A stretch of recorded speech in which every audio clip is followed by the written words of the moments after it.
Hey there, tonight we're uncovering the strange traditions of ancient Mayan priests.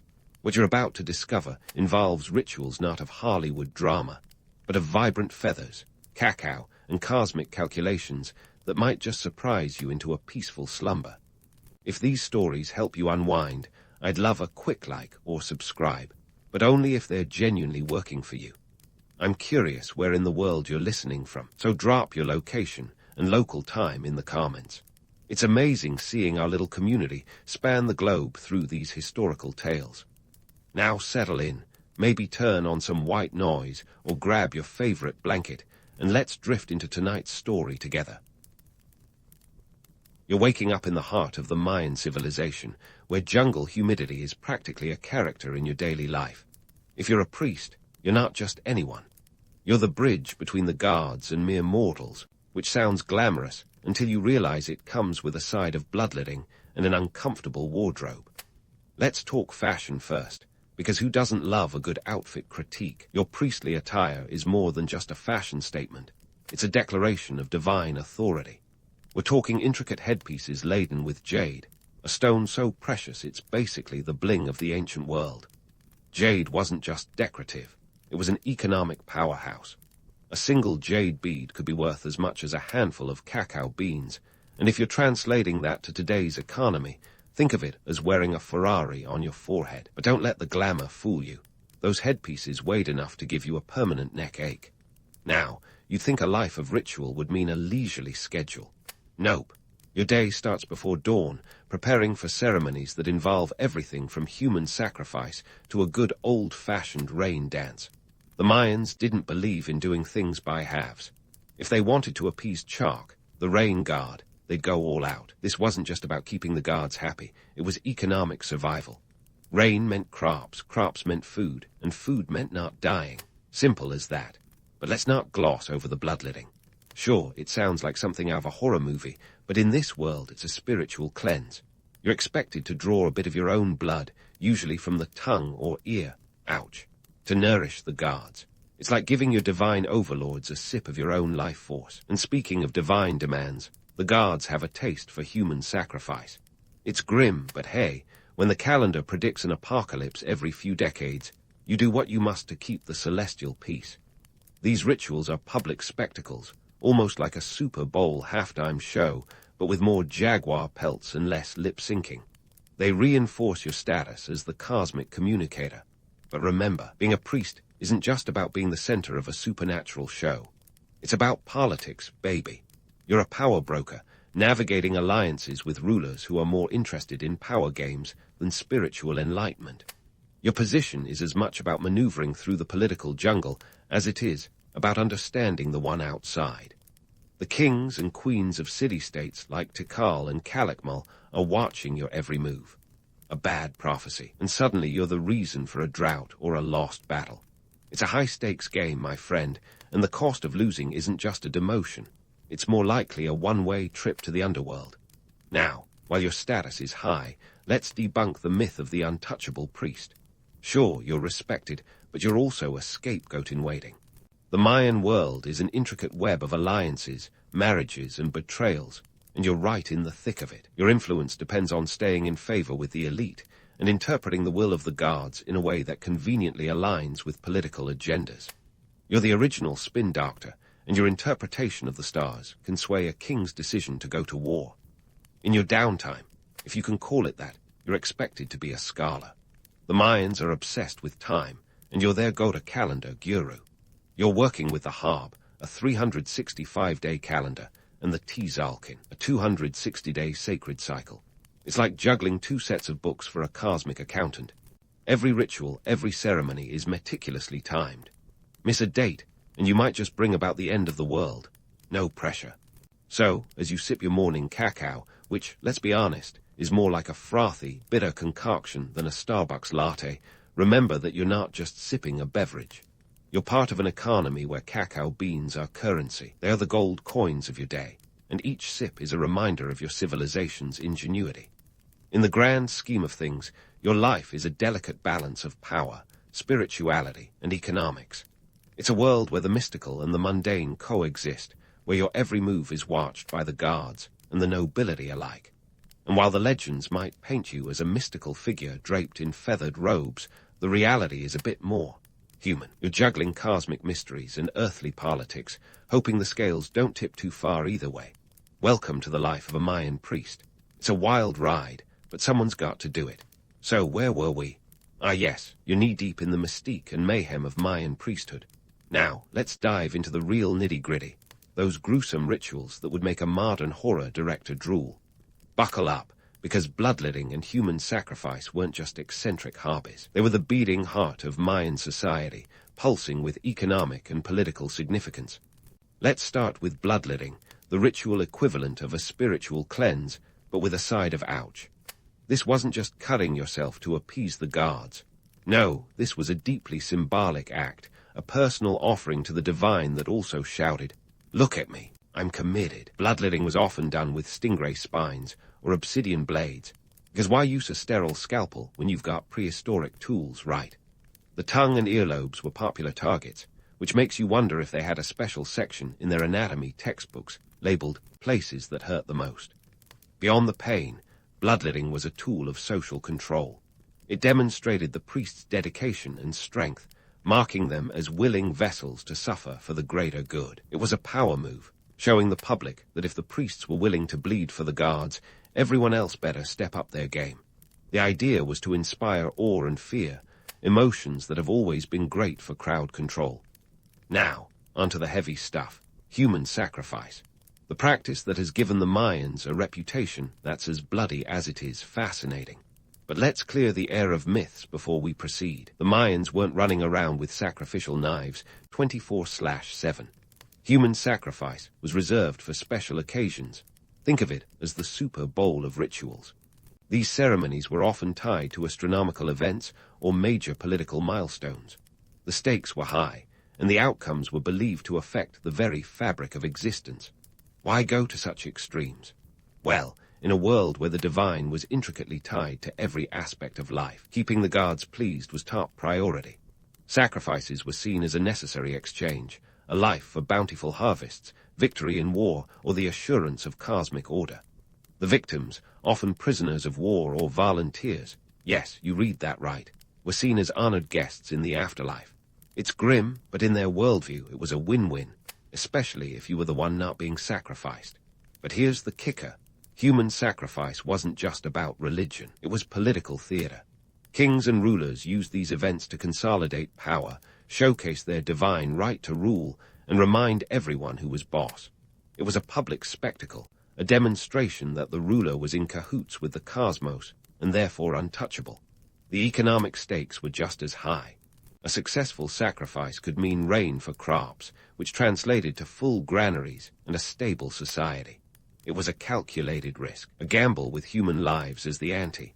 Now, let's debunk some more myths. Hollywood loves to depict these rituals as mindless carnage, but the reality was far more nuanced. Archaeological evidence suggests that the scale of human sacrifice was nowhere near the levels of mass slaughter often portrayed. Instead, these were carefully orchestrated events, steeped in ritual and symbolism. The Mayans were nothing if not meticulous. They had a knack for detail that would put modern event planners to shame. And while we're myth-busting, let's talk about the allure of these rituals. Despite their brutality, they held a certain macabre romance. The idea of being chosen by the gods, of playing a pivotal role in the cosmic drama, was as intoxicating then as it is now.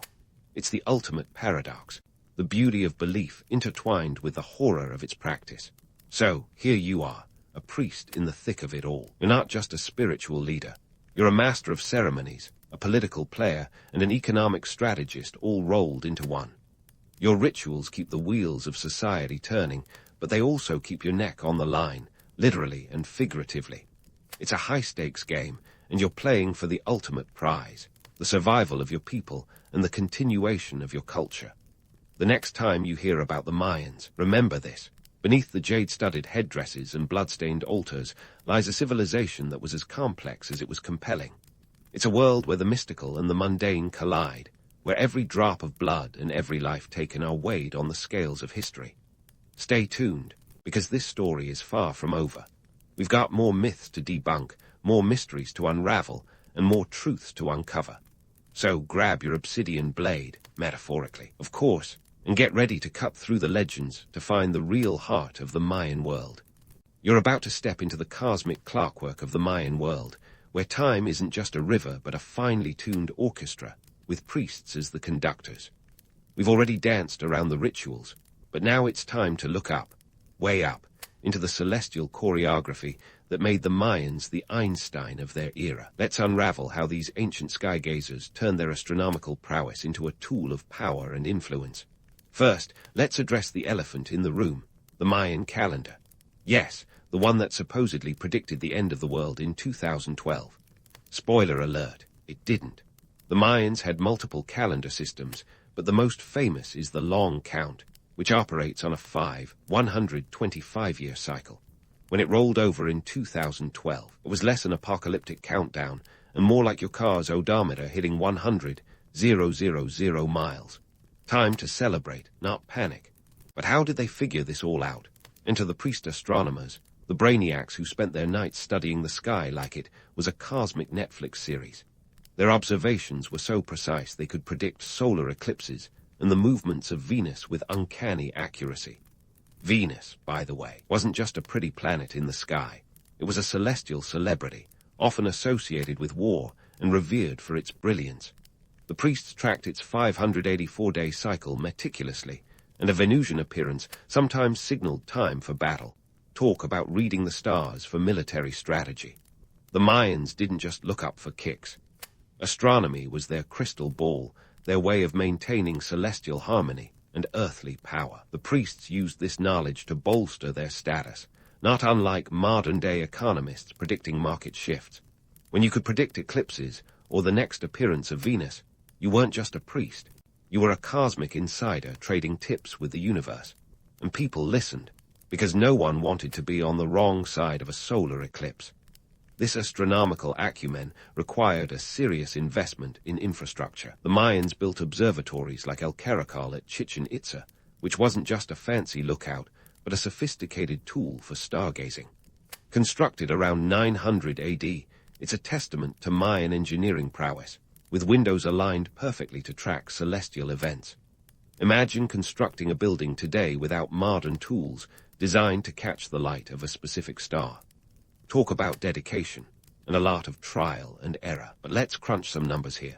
Building these observatories wasn't cheap.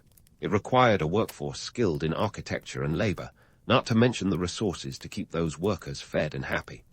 Your average Mayan city-state had a population ranging from 5,000 to 50,000, and maintaining these structures was a community effort. The economic cost was significant, but the return on investment, priceless. These observatories were powerhouses of knowledge, enhancing the priests' influence, and by extension, the rulers who relied on their cosmic insights. Now, you might be thinking, why all the fuss about stars and calendars? Here's the kicker. The Mayans didn't separate the divine from the mundane. Timekeeping was a divine act, a way to align human affairs with the cosmos rhythm. The priests weren't just marking days. They were setting the stage for economic cycles, agricultural practices, and even political decisions. Crops planted in sync with celestial events were believed to yield better harvests. War campaigns were timed with Venus's cycle. It was a cosmic symphony, and the priests held the baton. This celestial showmanship wasn't just for show. It was a tool of political and social control. Imagine telling a king that an eclipse foretold disaster unless he complied with priestly recommendations. It's like having the ultimate trump card in political poker. The priest's insights could make or break rulers, sway public opinion, and reinforce social hierarchies. Knowledge wasn't just power, it was the power. But let's not romanticize too much.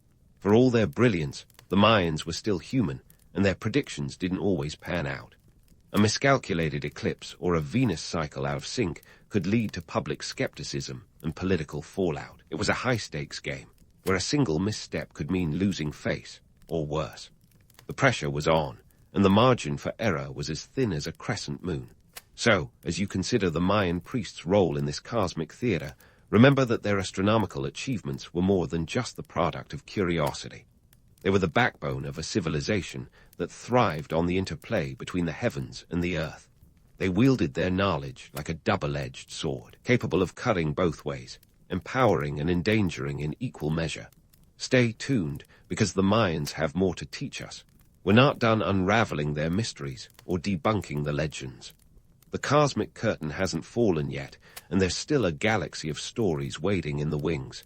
Keep your eyes on the skies, because the Mayan narrative is far from over.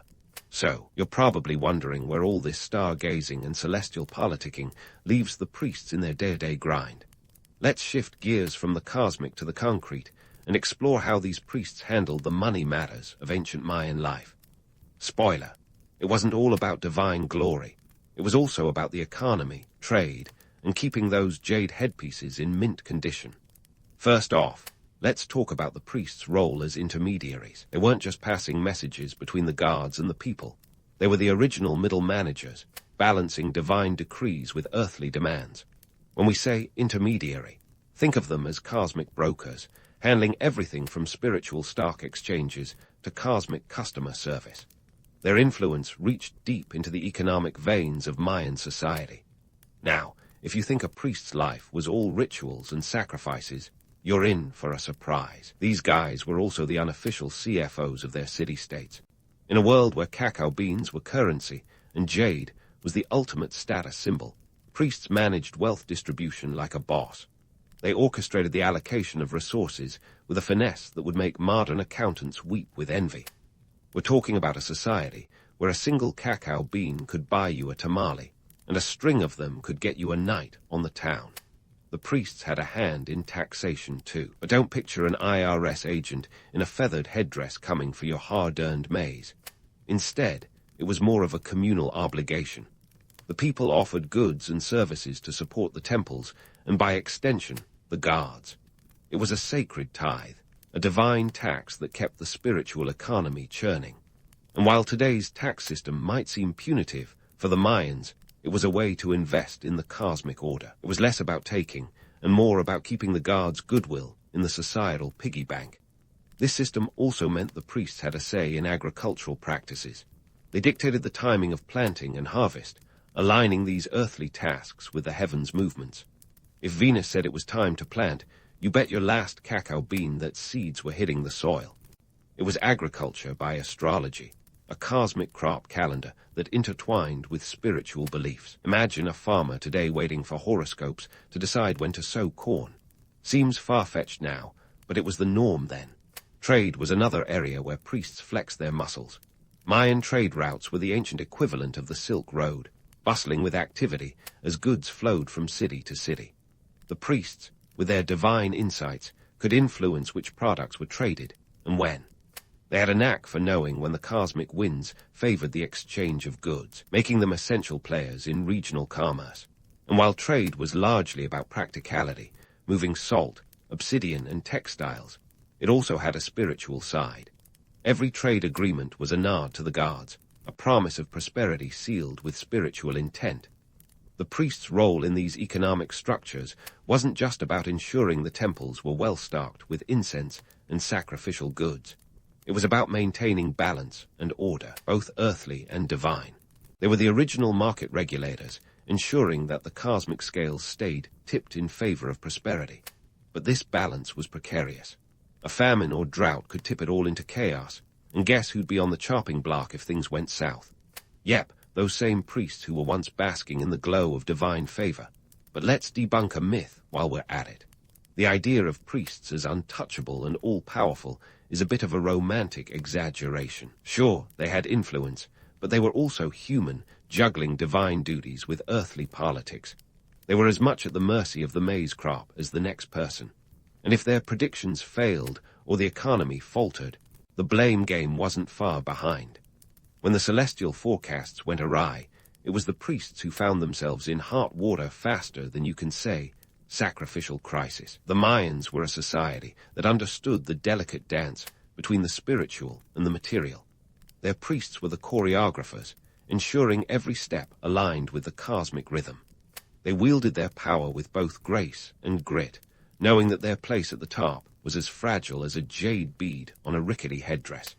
They had to be as adaptable as they were authoritative, blending the mystical with the mundane in a way that kept society humming along. As we continue our journey through the Mayan world, remember that beneath the romanticized image of the priest as a divine oracle lies the reality of a skilled administrator, a shrewd economist, and a master of celestial spin.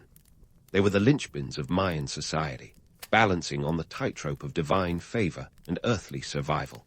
And while they might not have worn suits and ties, their roles were as complex and critical as any modern-day executive. Stay with me, because the Mayan saga is far from over. We've got more myths to debunk, more truths to unravel, and a few more jade beads to count. The cosmic curtain may be rising, but the show is just getting started. Keep those cacao beans handy. You're going to need them. As we continue our journey through the Mayan saga, it's time to step into the twilight of this remarkable civilization. The Mayan collapse has inspired more theories than there are episodes of a true crime podcast, with droughts, warfare, and political instability topping the suspect list. But let's not get ahead of ourselves. The real intrigue lies in how the priests, those cosmic executives, try to navigate these turbulent waters. Think of the Mayan decline as a slow-motion car crash. It wasn't one catastrophic event, but a series of unfortunate events that would make Lemony Snicket proud. By the 9th century, things were getting dicey. The once bustling city-states like Tikal and Kapan started to look more like ghost towns. Population estimates suggest Tikal housed around 100,000 people at its peak, but by the end, it was more tumbleweeds than traders. So, where did it all go wrong? Well, let's start with the weather. Mother Nature's little reminder that she's always in control. Evidence from lake sediments and cave stalagmites suggests that droughts hit the region hard. Imagine trying to run a civilization when your primary resource, water, is playing hard to get. For a society that worshipped rain gods like Chark, it was like getting a divine cold shoulder. And these weren't your run-of-the-mill dry spells. This was a mega-drought that could stretch over decades, turning fertile lands into parched wastelands. With the skies holding back, agriculture took a nosedive. Remember, the priests had tied their celestial calendars to farming schedules. When the rains didn't come, crops failed, and the cosmic credibility of the priests took a hit. It's hard to maintain your position as the divine weather forecaster when the forecast is consistently wrong. But drought wasn't the only villain in this tale. The Mayans were no strangers to warfare, but as resources became scarce, conflicts escalated. City-states that once traded cacao beans and jade were now trading blows. Archaeological evidence shows increased fortifications and mass graves, sure signs that peace had packed its bags and left town. The priests, who once orchestrated cosmic and economic harmony, found themselves swept up in this chaos. They had to reinvent their roles, shifting from cosmic diplomats to spiritual crisis managers. And speaking of crises, let's talk about the political scene. The Mayan world was a patchwork of city-states, each with its own ruler, and alliances were as fickle as a soap opera romance. Power struggles became the norm, and the priests had to play the ultimate game of thrones. They maneuvered through shifting allegiances, trying to maintain their influence while avoiding becoming collateral damage in these political chess matches. But here's the kicker. Even amid the decline, Mayan culture didn't just vanish. It evolved, adapted, and persisted.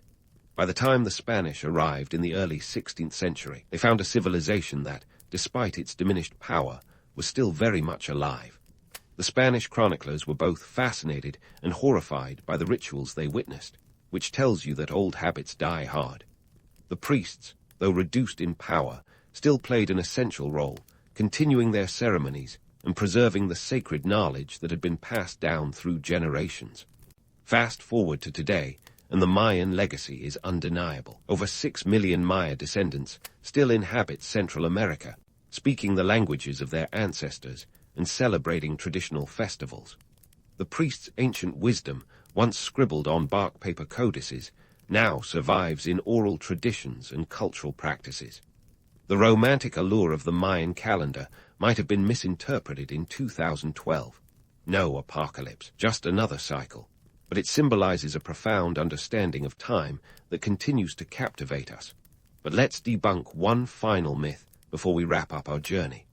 The Mayan priests weren't mystical hermits detached from reality. They were savvy operators who balanced the ethereal with the everyday. They understood that the divine wasn't just a realm to be worshipped, but but a tool to navigate the complexities of human society. And while their practices might seem brutal or bizarre to us, they were part of a worldview that merged the sacred with the secular in ways that ensured survival, at least for a time. So, as you sip your imaginary cacao and ponder the mystique of the Mayan world, remember that beneath the jade-studded legends lie the stories of real people. People who faced the same existential questions we grapple with today. How do you balance faith with reality? How do you adapt when the world changes faster than you can? The Mayans tried to answer these questions in their own way, leaving us a legacy rich in mystery and wisdom. In the end, the story of the Mayan priests is a testament to the enduring human spirit. It's a reminder that even in decline, there's resilience, that traditions can adapt, evolve, and survive the test of time. So, next time you find yourself under a starry sky, think of those ancient astronomers who saw the cosmos not just as a collection of stars, but as a map of human destiny. And maybe, just maybe, you'll see a little bit of the Mayan world shining back at you. It's a bit like a classic rags-to-riches story, except it involves nomads, political intrigue, and the occasional sword fight. Enter the Kushans, Central Asia's unlikeliest empire builders, who rose from the Yuezhi Confederation's ashes like a phoenix with a penchant for strategic marriages and shrewd diplomacy. The tale begins with the Yuezhi, a confederation of nomadic tribes that roamed the steppes of Central Asia around the 3rd century BCE. Now, being nomadic wasn't all bad. Sure, settling down was a bit of a foreign concept, but when you're constantly on the move, you get pretty handy with the logistics of survival. The Yuezhi were experts in this department, trading along the Silk Road like it was their personal highway. But life on the steppes is only fun until someone bigger and meaner shows up.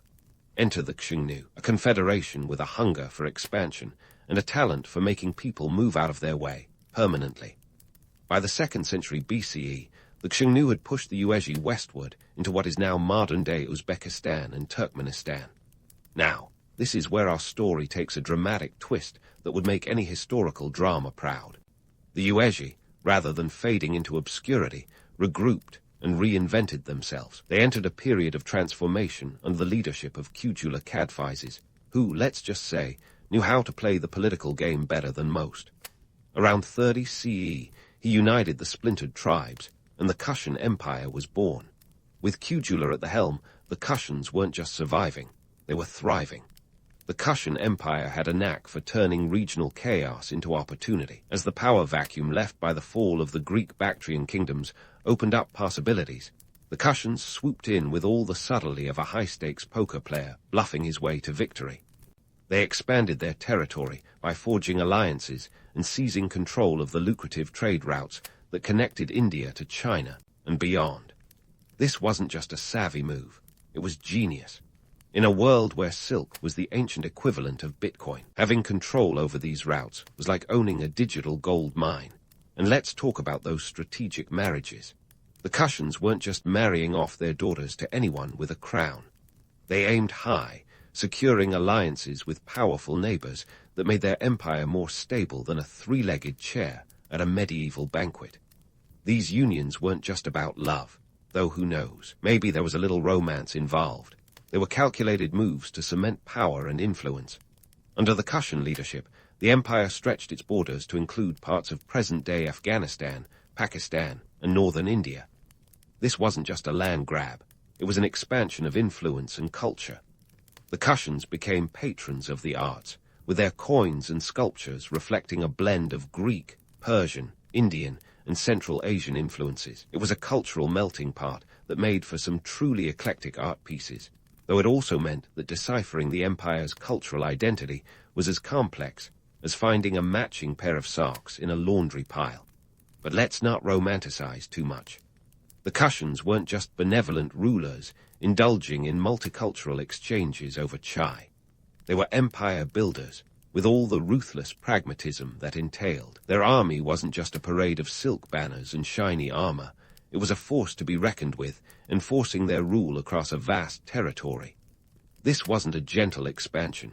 It was conquest, plain and simple, and it required the kind of military might that made neighboring states think twice before picking a fight. In the grand tapestry of history, the Kushans' rise is a reminder that sometimes the underdogs, those who were pushed around by bullies like the Xingnu, can turn the tables in spectacular fashion. They took the chaos thrown their way and used it to craft an empire that not only survived but thrived, leaving a legacy that would influence the regions they controlled long after their power waned. The Kushans remind us that history isn't just about kings and battles. It's about the unexpected players who rise from obscurity to shape the world in ways that are both fascinating and, let's be honest, a little bit chaotic. And speaking of turning the tables, let's shift our gaze to the golden era of the Kushan Empire under its most famous ruler, Kanishka the Great. His reign, which kicked off around 127 CE, is where things really start to get interesting. Picture an empire that stretches from the edges of Central Asia all the way to the heart of northern India. This wasn't just a territorial expansion, it was a cultural revolution. Kanishka wasn't your average emperor. If Kujula Kadphises was the empire's savvy founder, Kanishka was its rock star. His expansionist policies were no small feat. We're talking about a realm that spanned over 500 miles, and included some of the most lucrative trade routes of the ancient world. With the Silk Road as his empire's aorta, Kanishka didn't just trade in silk, but in ideas, art, and philosophies.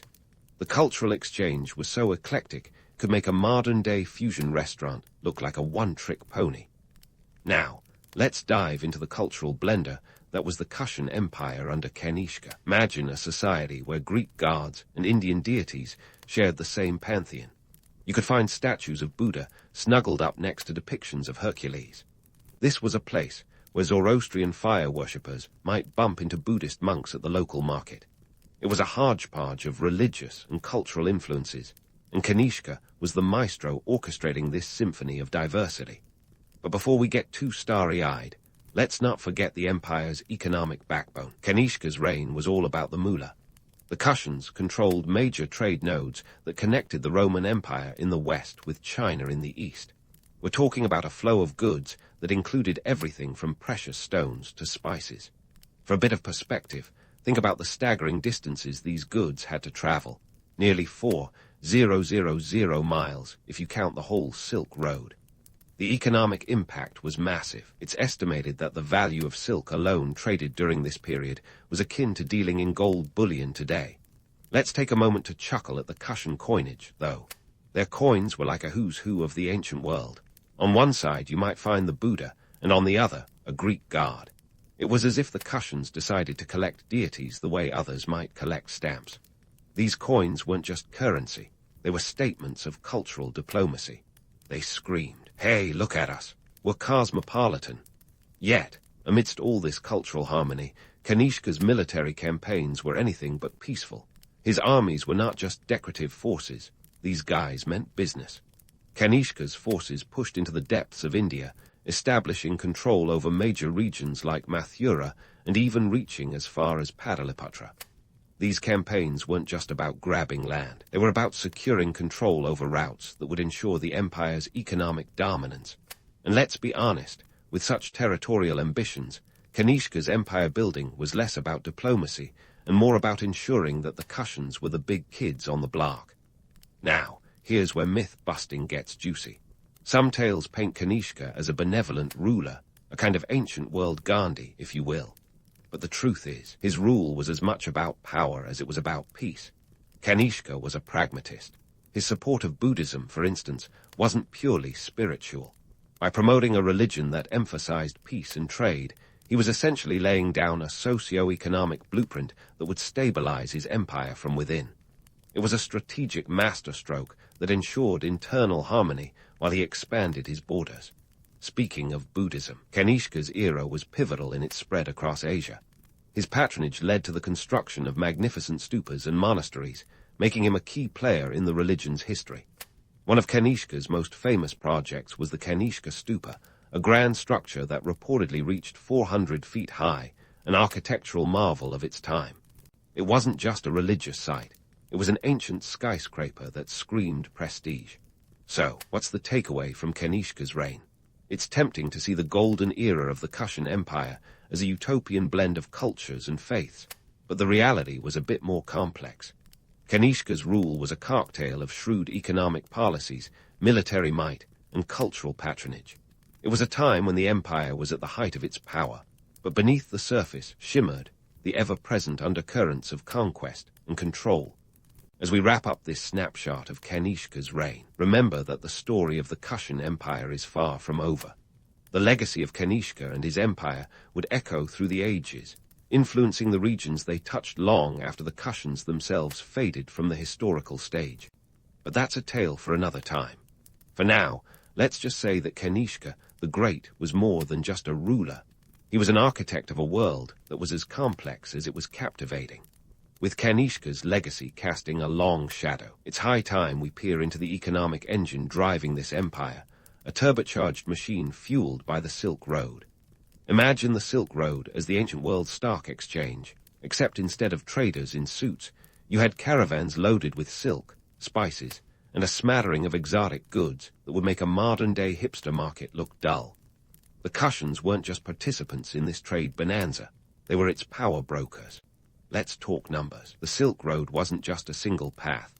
It was a sprawling web stretching over 4,000 miles from China to the Mediterranean. To control even a chunk of it was like holding the keys to a global treasure chest. By the time Kanishka strutted onto the scene, the Kushans had their hands firmly on these keys.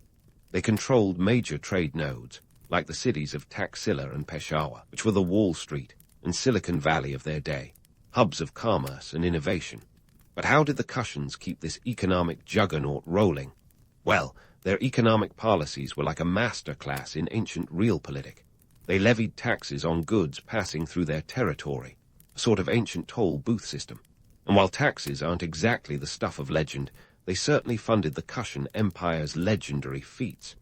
These tariffs filled the imperial coffers, fueling everything from military campaigns to those jaw-dropping statues of Hercules mingling with Buddha.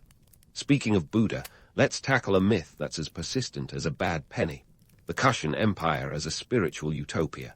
Sure, Kanishka was a patron of Buddhism, but let's not pretend it was all about enlightenment and nirvana. There was a pragmatic calculation at play.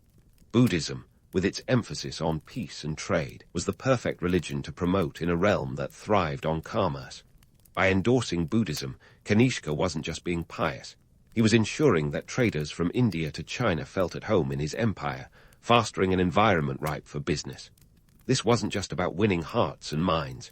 It was about winning wallets. The Kushans, savvy as ever, knew that a stable, peaceful region was good for business. And business, dear listener, was booming. They issued coins that were the ancient equivalent of brand logos. Not only did these coins feature a pantheon of gods, but they also showcased Kanishka's own visage, a not-so-subtle reminder of who was making all this prosperity possible. The Kushan coins circulated far and wide, a testament to their economic prowess. But let's not gloss over the gritty reality. The Silk Road was treacherous. Caravans faced everything from bandit raids to harsh weather. The Kushans, to their credit, provided protection for traders. Think of them as the ancient world's security detail. This wasn't out of the goodness of their hearts. It was a shrewd business move. Safe roads meant more trade, and more trade meant more revenue. In today's terms, they were the venture capitalists ensuring a steady return on investment. Now, let's address the elephant in the room: the Kushan Empire's decline. It's tempting to imagine that such a powerful economic powerhouse would last forever, but history is rarely so kind. By the 3rd century CE, the empire began to fragment, a victim of its own success and the pressures of maintaining such a vast territory. The Silk Road, once their economic lifeline, became a conduit for the empire's slow demise as trade routes shifted and new powers emerged.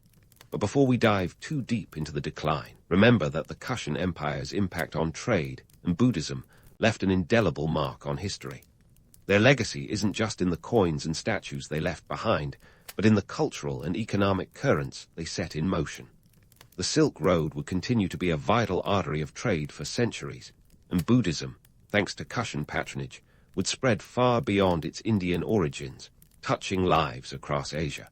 So, as we pause in our journey through Kushan history, let's appreciate the empire's dual nature, both a beacon of cultural exchange and a hard-nosed economic powerhouse.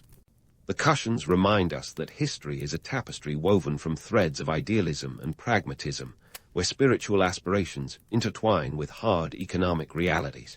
And while their empire may have faded, the echoes of their achievements continue to resonate, a testament to the complexity of human endeavor. So, just as we're getting cozy with the idea of the Kushan Empire as this cultural and economic powerhouse, it's time to let the curtain fall a bit and reveal the chaos backstage. The cracks that began to appear in the empire's foundation weren't just tiny hairline fractures. They were more like gaping chasms that even the most optimistic empire builders couldn't ignore. Think of it like a high-stakes game of Jenga, except instead of wooden blocks, you've got administrative chaos, military overstretch, and external pressures that could make anyone break into a cold sweat. First, let's zero in on the administrative headaches that plagued the Kushans like a never-ending hangover. Running an empire that stretched over 500 miles was no small feat, and it wasn't long before the logistical nightmare of managing such a vast territory became painfully apparent. Imagine trying to coordinate tax collection, law enforcement, and public works projects across regions that spoke different languages and followed different customs. The Kushans had their work cut out for them, and their administrative structure was less a well-oiled machine and more a clunky contraption held together with duct tape and blind optimism. The empire was divided into various provinces, each governed by local satraps, a fancy word for regional governors. In theory, these satraps reported back to the central authority, ensuring a smooth chain of command. In reality, however, the distance from the capital and the diverse nature of the empire's territories meant that many satraps acted more like mini-monarchs. Think of it as a franchise system gone awry, where each satrap was running their own version of the Kushan Empire, complete with their own set of rules and priorities. Central control was more a suggestion than a mandate, and this lack of cohesion started to take its toll. Now, throw in some juicy internal strife, and you've got yourself a recipe for disaster. With power concentrated in the hands of a few, the empire became a hotbed of intrigue and backstabbing. Court politics was less about diplomacy and more about who could outmaneuver whom. Game of Thrones, but with more silk and fewer dragons. Succession disputes were as common as overpriced coffee in a hipster cafe, and the empire's stability often hinged on the whims of whoever managed to secure the throne. This internal bickering was a gift to external rivals, who were more than happy to watch the Kushans spiral into chaos while sharpening their swords for a potential land grab. Speaking of external pressures, let's talk about those pesky neighbors. The Kushan Empire might have been the life of the party for a while, but its success attracted the attention of some pretty formidable gate crashers. The Sasanian Empire, to the west, wasn't just content with watching from the sidelines. These guys were the new power in Persia, and they were hungry for expansion. By the time the 3rd century CE rolled around, the Sasanians were knocking on the Kushan Empire's door with all the subtlety of a battering ram. The Sasanian threat wasn't just about geography, it was also about economics. As the Kushans struggled to maintain their grip on the Silk Road, the Sasanians were eager to muscle in on the action. They saw the lucrative trade routes as ripe for the taking and weren't shy about flexing their military might to get what they wanted. The Kushans found themselves in a defensive stance, trying to fend off these new kids on the block while keeping their own territories in line. But wait, there's more. Let's not forget about the Gupta Empire emerging in the east. These guys were the rising stars of the Indian subcontinent, and they had their eyes on the prize. The Gupta Empire was like the tech startup of ancient India, innovative, ambitious, and ready to disrupt the status quo. As they expanded into northern India, the Guptas began to chip away at the edges of Kushan territory, adding another layer of tension to an already precarious situation. With all these external pressures, the Kushan military found itself stretched thinner than a piece of naan at a budget buffet. The Kushans had built their empire on the strength of their army, but maintaining such a vast and diverse domain required more than just brute force. The cost of constant military campaigns began to weigh heavily on the empire's coffers. It's one thing to conquer a territory, it's another thing entirely to hold it. The Kushan military was like a rubber band stretched to its limit, and it was only a matter of time before something snapped. So, Where does all this leave the Kushan Empire? Well, let's just say that even the mightiest empires have their breaking points. The combination of internal strife, administrative chaos, and external threats created a perfect storm that the Kushans struggled to weather. The empire's golden era was fading, and the once dominant power was beginning to unravel at the seams. But before we sound the death knell, remember, history isn't just a straight line from rise to fall. It's a complex tapestry of triumphs and setbacks, and the Kushan story is far from over. As we delve into the next chapter, we'll see how this once mighty empire navigated the challenges of its twilight years, leaving a legacy that would echo long after the dust had settled on its decline. Stay tuned, because the Kushan Empire's swan song is one you won't want to miss.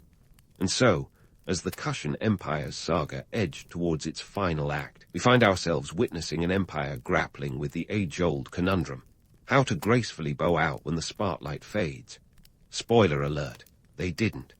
By the mid-3rd century CE, the Kushans were like a once-chart-topping band trying to stay relevant amidst a sea of new hits.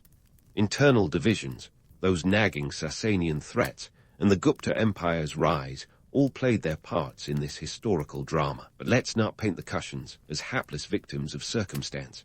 They were architects of their own decline, too. Their military overstretch wasn't just a logistical challenge, it was a financial black hole. Maintaining an army capable of holding back external threats while managing internal control was like trying to plug a dam with a handful of pebbles. And as the coffers ran dry, so did their grip on power. The final nail in the Kushan coffin, however, was the emergence of the Kidarites in the late 4th century CE. These were the new kids on the block, and they weren't here to exchange pleasantries. The Kidarites, a branch of the Huns, swooped in with all the charisma of a hostile corporate takeover, gobbling up chunks of the former Kushan domain. The once mighty Kushan Empire was reduced to a fragmented collection of principalities, each more concerned with its own survival than any collective identity. It was a bit like a once mighty rock band, splintering into solo acts that never quite recapture the magic of the original ensemble. So, what do we make of the Kushan Empire's grand finale? It's tempting to dismiss their fall as just another entry in the long list of historical collapses, where overreach meets reality and ambition gets a harsh reality check. Yet, that would be missing the forest for the trees. The Kushan Empire left an indelible mark on the cultural and economic landscapes of Central and South Asia, marks that resonate even today. Consider the bustling trade routes that the Kushans once controlled. While the empire itself may have crumbled, the Silk Road continued to be an artery of global commerce for centuries. And guess what? The Kushans were instrumental in shaping the infrastructure and culture that allowed this trade to flourish. Their coins, those eclectic mashups of Greek gods and Buddhist motifs, became a form of ancient currency exchange that showcased a cosmopolitan world long before globalization was a thing. They were the original influencers, spreading cultural and economic trends across continents with each stamped piece of metal. And let's not forget their role in the spread of Buddhism. The Kushans were like the venture capitalists of the ancient religious scene, investing in the infrastructure that allowed Buddhism to grow beyond its Indian roots and plant itself firmly across Asia. Monasteries, stupas, and a network of monks traveling along those storied trade routes helped Buddhism flourish in a way that would have made any modern startup envious. The Kushan Empire may have waned, but their spiritual investments paid dividends for centuries. Yet, the Kushans' legacy isn't just about trade and religion. They were cultural alchemists, mixing and matching elements from Greek, Persian, Indian, and Central Asian traditions to create an empire that was as diverse as it was dynamic. The art, architecture, and literature that emerged from this melting pot were nothing short of revolutionary, providing a blueprint for multicultural empires long before the term was fashionable. But let's not get too misty-eyed. The Kushans weren't just benevolent patrons of the arts and trade. They were also conquerors, and their rule was as much about power as it was about culture. Their legacy is a reminder that empires are often built on a foundation of both enlightenment and exploitation, a duality that echoes through history. So, as we close the book on the Kushan Empire, let's appreciate the full spectrum of their story. They were the underdogs who punched above their weight, the empire builders who left a cultural legacy that would outlast their political one. They remind us that history is messy, that it's rarely black and white, and that even the grandest empires are but chapters in a much longer story. The Kushan Empire may have faded into the annals of history, but their influence continues to ripple through time. They left a world richer in diversity, more interconnected in trade, and more harmonious in cultural exchange. And isn't that the true measure of an empire's success? Not just the lands they conquered, but the worlds they helped create. As you tuck this tale away, ponder the lessons of the Kushans. They were the empire that turned adversity into opportunity, that spun chaos into a cultural tapestry, and that left a legacy as complex and captivating as the Silk Road itself. In a world that's constantly changing, their story is a testament to the power of adaptation, innovation, and yes, a little bit of chaos. So here's to the Kushans. May their story inspire new chapters in the endless saga of human history.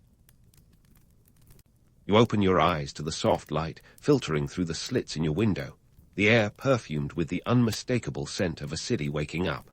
Welcome to Constantinople, the 11th century metropolis, where the grandeur of the Byzantine Empire pulses with each breath. This is no ordinary day, though. It's a day in the life of a Byzantine scholar, you. First things first, breakfast. But don't expect an Instagrammable avocado toast moment. Instead, your day kicks off with a simple spread. A slice of bread dipped in honey. Sweet, sticky, and surprisingly satisfying considering it's 1050 AD. Let's put that into context. Bread's the backbone of your diet, literally and financially, costing roughly a farley's per loaf. That's your hard-earned coin, folks. And this isn't the fluffy focaccia you might fancy today. It's a dense affair, baked to last. With breakfast sorted, it's time to dress the part of a learned individual. You pull on a tunic made from fine linen, reserved for those with a bit of status. The fabric whispers of luxury, a subtle signal that you're not just any citizen hustling through Constantinople's bustling streets. The city's economic engine is an impressive beast, and your attire reflects your place in this intricate machine. You're not exactly rolling in gold solidi, but you're far from scraping by. Before stepping out, let's talk economics, because this isn't just a walk through any old town. Constantinople is the epicenter of trade routes that stretch like a spider's web across Europe and Asia. Imagine a marketplace teeming with spices from the east and furs from the north. Your position as a scholar means you're not just a passive observer, but an active participant in the city's vibrant intellectual and economic life. You're part of a world where knowledge and commerce intertwine more tightly than a Byzantine mosaic. As you make your way through the marketplace, the air buzzes with the cacophony of hawkers and haggling. Today's market isn't a sanitized shopping mall. It's a living, breathing organism. Fishmongers shout about their fresh catch from the Bosporus, while silk merchants display their wares like peacocks in full feather. And then there's you, navigating this chaos with a practiced ease. Your status means you can haggle a bit harder, command a touch more respect. Handy when a single farley's can make or break your budget. Let's pause to debunk a myth. The image of the scholar as a dusty, isolated figure poring over scrolls in silence. Nope, you're smack dab in the middle of the action. Your role is as much about interacting with people as it is about reading texts. The marketplace is your classroom, and every conversation is a lesson. It's a world where ideas are traded as fervently as goods. There's a certain romance to the idea of the Byzantine scholar, an intellectual warrior in a glittering empire. But the reality, it's a juggling act. You're balancing the pursuit of knowledge with the nitty-gritty of daily survival. Your morning stroll is as much about gathering information as it is about fetching groceries. In Constantinople, knowledge isn't just power, it's currency. And speaking of currency, let's not forget the historical context that colors your daily life. The Byzantine economy is a complex beast, influenced by the ebb and flow of trade routes, the whims of emperors, and the constant shadow of warfare. Yet it's also a period of relative stability, a golden window where your scholarly pursuits might actually pay off. So, as you stand in the heart of Constantinople, linen tunic gently swaying with each step, you're not just a scholar. You're a cog in the great Byzantine machine, a participant in an empire that's as magnificent as it is flawed. Your morning is a delicate balance of routine and discovery, a dance across the cobblestones of history. And as the city hums to life around you, you can't help but feel the weight of the past and the promise of what's to come. With the sun rising higher and the day unfolding, you're ready to dive deeper into the rhythms of this ancient yet vibrant world. As the sun stretches its golden fingers across the sprawling city, you step into the rhythmic pulse of Constantinople, your linen tunic catching the morning breeze. Today, you're diving headfirst into the dynamic heart of Byzantine academia, a world where intellect meets the chaotic symphony of urban life. Your destination, the university, or more precisely, the Magnora School, nestled within the grand complex of the Imperial Palace. But first, you must navigate the bustling streets, a veritable obstacle course of humanity and horse-drawn carts, all clamoring for space on the cobblestones. Now, let's talk architecture, because as you make your way through these labyrinthine streets, the city's skyline tells a story all of its own. Dominating the horizon is the Hagia Sophia, that architectural marvel conceived by Emperor Justinian I. Completed in 537 AD, it took just 5 years to construct, a blink of an eye by ancient standards. And oh, the cost. Try a whopping 320,000 pounds of gold, which in today's dollars would buy you a small country or at least a handful of tech startups. But this wasn't just a building, it was a statement. A colossal look what we can do from the empire to the rest of the medieval world. The Hagia Sophia is more than just a pretty face, though. Its construction was a political masterstroke, a physical manifestation of the Byzantine Empire's wealth and ingenuity. It was Justinian's way of saying, Rome who? A pivot from the old Roman ways to a new, distinctly Byzantine identity. The building's massive dome, seemingly suspended in air, was a feat of engineering that left contemporaries slack-jawed in awe, and let's be honest, probably a little bit jealous. As you stroll past this monumental edifice, the air thick with the scent of incense and history, you ponder the lives that have intersected here. Emperors, patriarchs, and scholars, each leaving their mark in the annals of time. But your thoughts are rudely interrupted by the clatter of hooves and the irritable snorts of horses pulling carts. This is the reality of Byzantine commuting, where dodging traffic isn't just a skill, it's an art form. Horse-drawn chaos aside, these streets pulse with a vibrant energy, a testament to Constantinople's role as the beating heart of an empire. Your journey takes you through the Forum of Constantine, a bustling hub that encapsulates the city's dual identity. Here, the ancient Greek philosophies rub shoulders with burgeoning Christian thought. It's a place where Plato and Aristotle have to share the intellectual stage with the likes of Origen and Augustine. Imagine the debates, fiery, passionate, and sometimes downright contentious. For a Byzantine scholar like you, navigating these intellectual waters requires a deft touch and a keen mind. It's a balancing act, akin to juggling flaming torches while riding a unicycle on a tightrope. No pressure. The marketplace of ideas is as lively as the actual market you passed earlier, with scholars haggling over philosophical doctrines as fervently as merchants over silk and spices. The appeal of Greek philosophy lies in its methodical approach to understanding the world, a stark contrast to the mystical and often inscrutable nature of early Christian thought. Yet, in true Byzantine fashion, the two aren't mutually exclusive.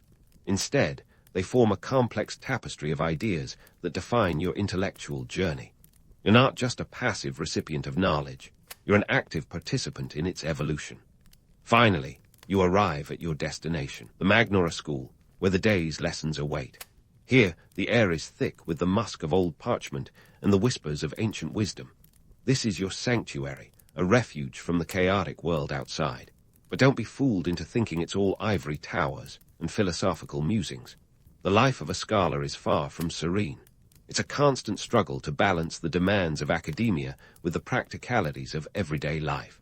Tuition fees don't pay themselves, after all. In this intellectual crucible, you're surrounded by some of the greatest minds of the age. It's a place where ideas are forged in the fires of debate, where the only thing more valuable than a good argument is the ability to listen.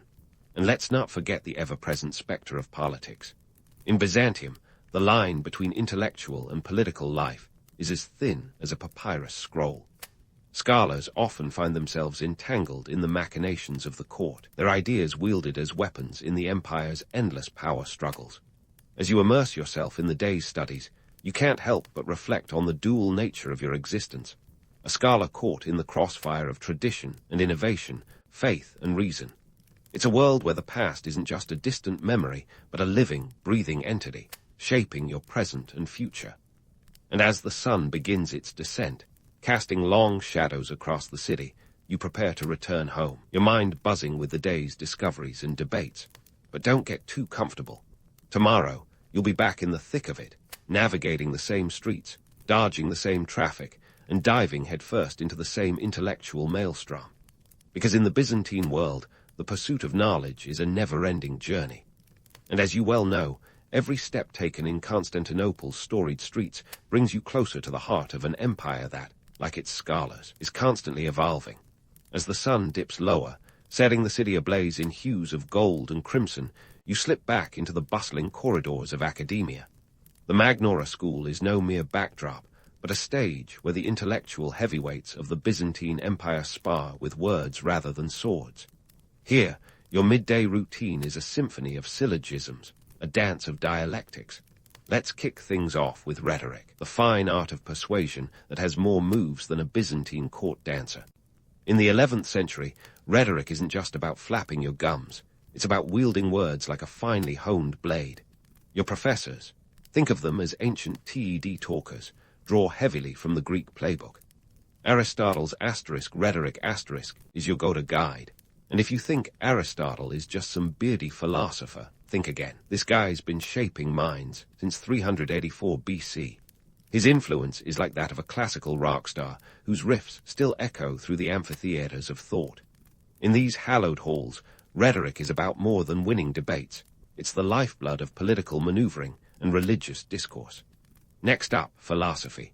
And no, it's not just an excuse to sit around in togas pondering the meaning of life, although that does sound tempting. Philosophy here is a rigorous discipline, kind of like CrossFit for the mind.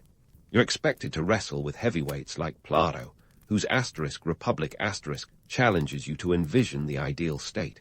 But here's the twist. While these Greek thinkers are your starting lineup, don't discount the home team. Byzantine scholars blend their ideas with Christian theology, creating a philosophical fusion that's as complex as a Byzantine knot. Just when you think you've untangled a concept, another loop appears. Mathematics, meanwhile, forms the backbone of your curriculum, revealing a world of numbers that govern everything from architecture to astronomy.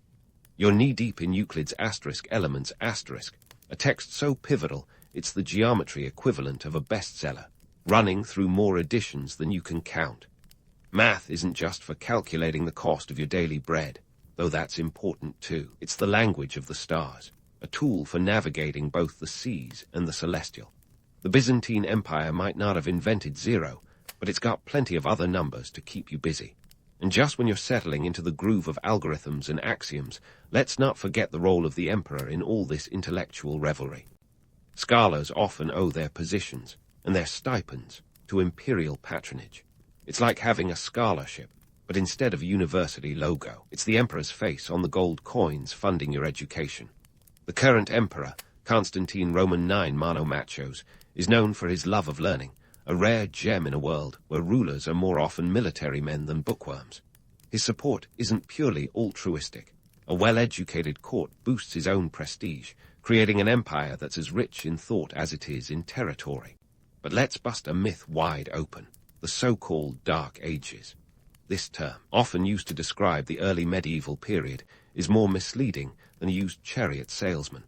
Sure, there were times when Europe was, let's say, a bit rough around the edges, but the Byzantine Empire, it's a beacon of light in a supposedly dim era. The intellectual exchanges here are as vibrant as the mosaics adorning the city's walls. Scholars from all over the Mediterranean flock to Constantinople, turning the city into an academic melting pot where ideas flow as freely as the Bosporus. In this academic hodgepodge, the allure of ancient Greek texts is undeniable. They offer a structured way of thinking that appeals to the Byzantine mind, which craves order amidst the chaos of political intrigue. Yet, don't mistake this for blind reverence. Byzantine scholars are adept at picking and choosing what to incorporate into their own intellectual tapestry, much like a chef selecting the finest ingredients for a dish that's distinctly their own. All this talk of intellectual pursuits might make you think life as a scholar is a breeze. Spoiler alert, it's not. There's constant pressure to perform, to produce ideas that are both groundbreaking and acceptable to the powers that be. Navigating this academic minefield requires the precision of a tightrope walker. One misstep, and you could find yourself on the wrong side of a theological debate, or worse, out of favor with the emperor. Meanwhile, the vibrant academic exchanges you're part of aren't just confined to the classroom. The city itself is a living library, with public debates held in forums and markets. Here, you can witness philosophy in action, as scholars and citizens alike engage in spirited discussions that would put modern debates to shame. It's a reminder that learning isn't just about absorbing facts. It's a dynamic process, an ongoing conversation with the past and present. And as you wrap up another day of academic adventures, you realize that being a Byzantine scholar is more than a title. It's a way of life, a commitment to exploring the boundaries of human understanding while navigating the complexities of an empire that's both your home and your stage. Tomorrow, the saga continues, with new challenges and discoveries waiting just beyond the horizon. But for now, as the city settles into the quiet hum of evening, you take a moment to appreciate the intricate dance of history you're part of, knowing that each step you take is a thread in the vast tapestry of time. As you bask in the evening serenity of Constantinople, the city whispers its age-old tales, a soothing lullaby after a day of scholarly hustle. But don't get too comfortable. There's an entire afternoon of Byzantine life to explore, and it's anything but mundane. Let's dive into the social whirlpool of the Byzantine Empire, where political intrigue and public opinion flow as freely as the water in the public baths. Ah, the public baths, a quintessential Greek and Roman tradition that the Byzantines, with their penchant for luxury, embraced wholeheartedly. These aren't just places to scrub off the grime of the day. They are the social media of the medieval world. Imagine marble-clad complexes more opulent than a five-star spa, where the water is heated by underground furnaces. There's no exact price tag on admission, but it's affordable enough to draw a diverse crowd, from senators to scholars, and everyone in between. And you, my friend, are right in the thick of it. As you step into the steamy embrace of the bathhouse, you're greeted by the symphony of splashing water and animated chatter. Here, amid the rising steam, gossip flows as freely as the warm water. Bathhouses double as unofficial political forums where current affairs are dissected with the precision of a surgeon's scalpel. You might overhear debates about Emperor Constantine Roman IX's latest policies or the ever-present threat of the Seljuks on the eastern frontier. It's a blend of relaxation and political analysis, a place where you can soak away your troubles while pondering the fate of the empire. But here's a myth worth debunking. The notion that Byzantine politics were a straightforward affair of emperors on thrones and soldiers on battlefields. In reality, the Byzantine political landscape is a labyrinthine web of alliances, betrayals, and power plays that would put a soap opera to shame. The court is a stage where every player has a role, from the emperor himself to the eunuchs who wield surprising influence behind the scenes. And don't even get me started on the empresses. Women like Theodora and Zoe wielded power with as much finesse as their male counterparts, proving that in Byzantium, gender was no barrier to political clout. As a scholar, your interaction with the ruling elite is a delicate dance. Scholars often serve as advisors to the court, their knowledge of valuable currency in an empire where information is power. But this isn't a simple master-apprentice relationship. The Byzantine court is a shark tank, and scholars must navigate its waters with caution. One poorly phrased comment could see you fall out of favor faster than you can say, iconoclasm. Now, let's talk about state propaganda, because in the Byzantine Empire, controlling the narrative is an art form. The emperor is not just a political figure, but a semi-divine entity, a living link between heaven and earth. This ideology is hammered home through religious sermons, which are less about saving souls and more about reinforcing imperial authority.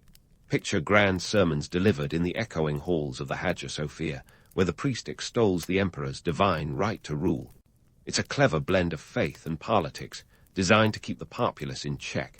But don't be fooled into thinking the populace is a passive audience.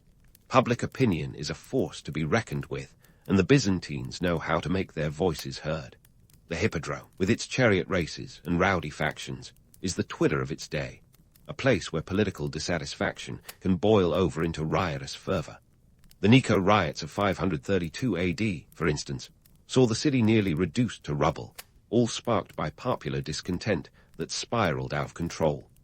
The emperor may sit on a gilded throne, but his power is as much about managing public sentiment as it is about ruling from the palace. As you dry off and leave the bathhouse, the afternoon sun casts long shadows, its golden light a reminder of the empire's enduring legacy. Next up, a light meal, because all this political intrigue has worked up an appetite. Byzantine cuisine is a delightful fusion of flavors, a testament to the empire's sprawling trade networks. Picture a spread of olives, cheese, and honeyed figs, a humble yet satisfying feast that fuels both body and mind.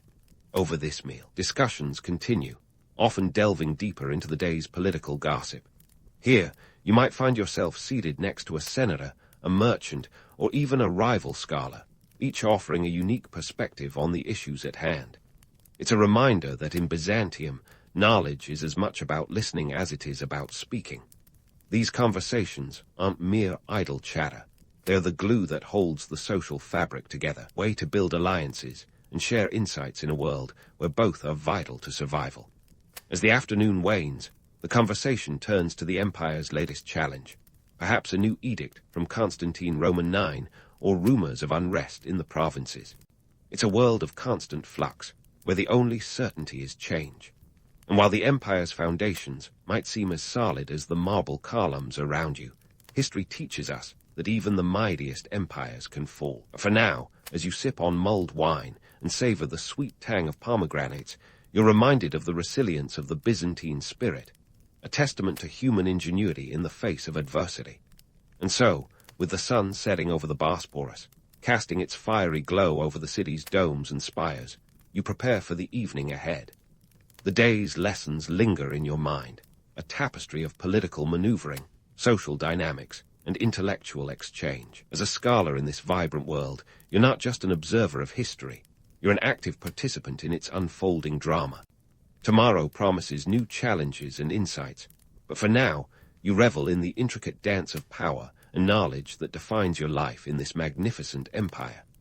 As the sun dips behind the skyline, bathing Constantinople in a soft, golden glow, the city prepares to embrace the evening. But you, dear scholar, aren't ready to call it a day just yet. The night promises its own set of intellectual adventures. The air cools, and the city hums with a palpable sense of anticipation, a mix of old-world charm and new-world curiosity. It's time to immerse yourself in the cultural life of Byzantium, where wine flows as freely as ideas. Your destination is a symposium, a gathering of minds that's part salon, part debate club, with just a hint of revelry. Picture this, a dimly lit room filled with the scent of spiced wine and the sound of a lyre plucking a gentle tune.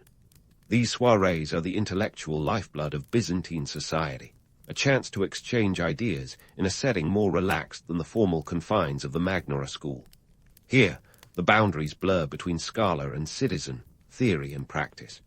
You settle in, greeted by the sight of fellow scholars, poets and musicians, each eager to share their latest insights or compositions.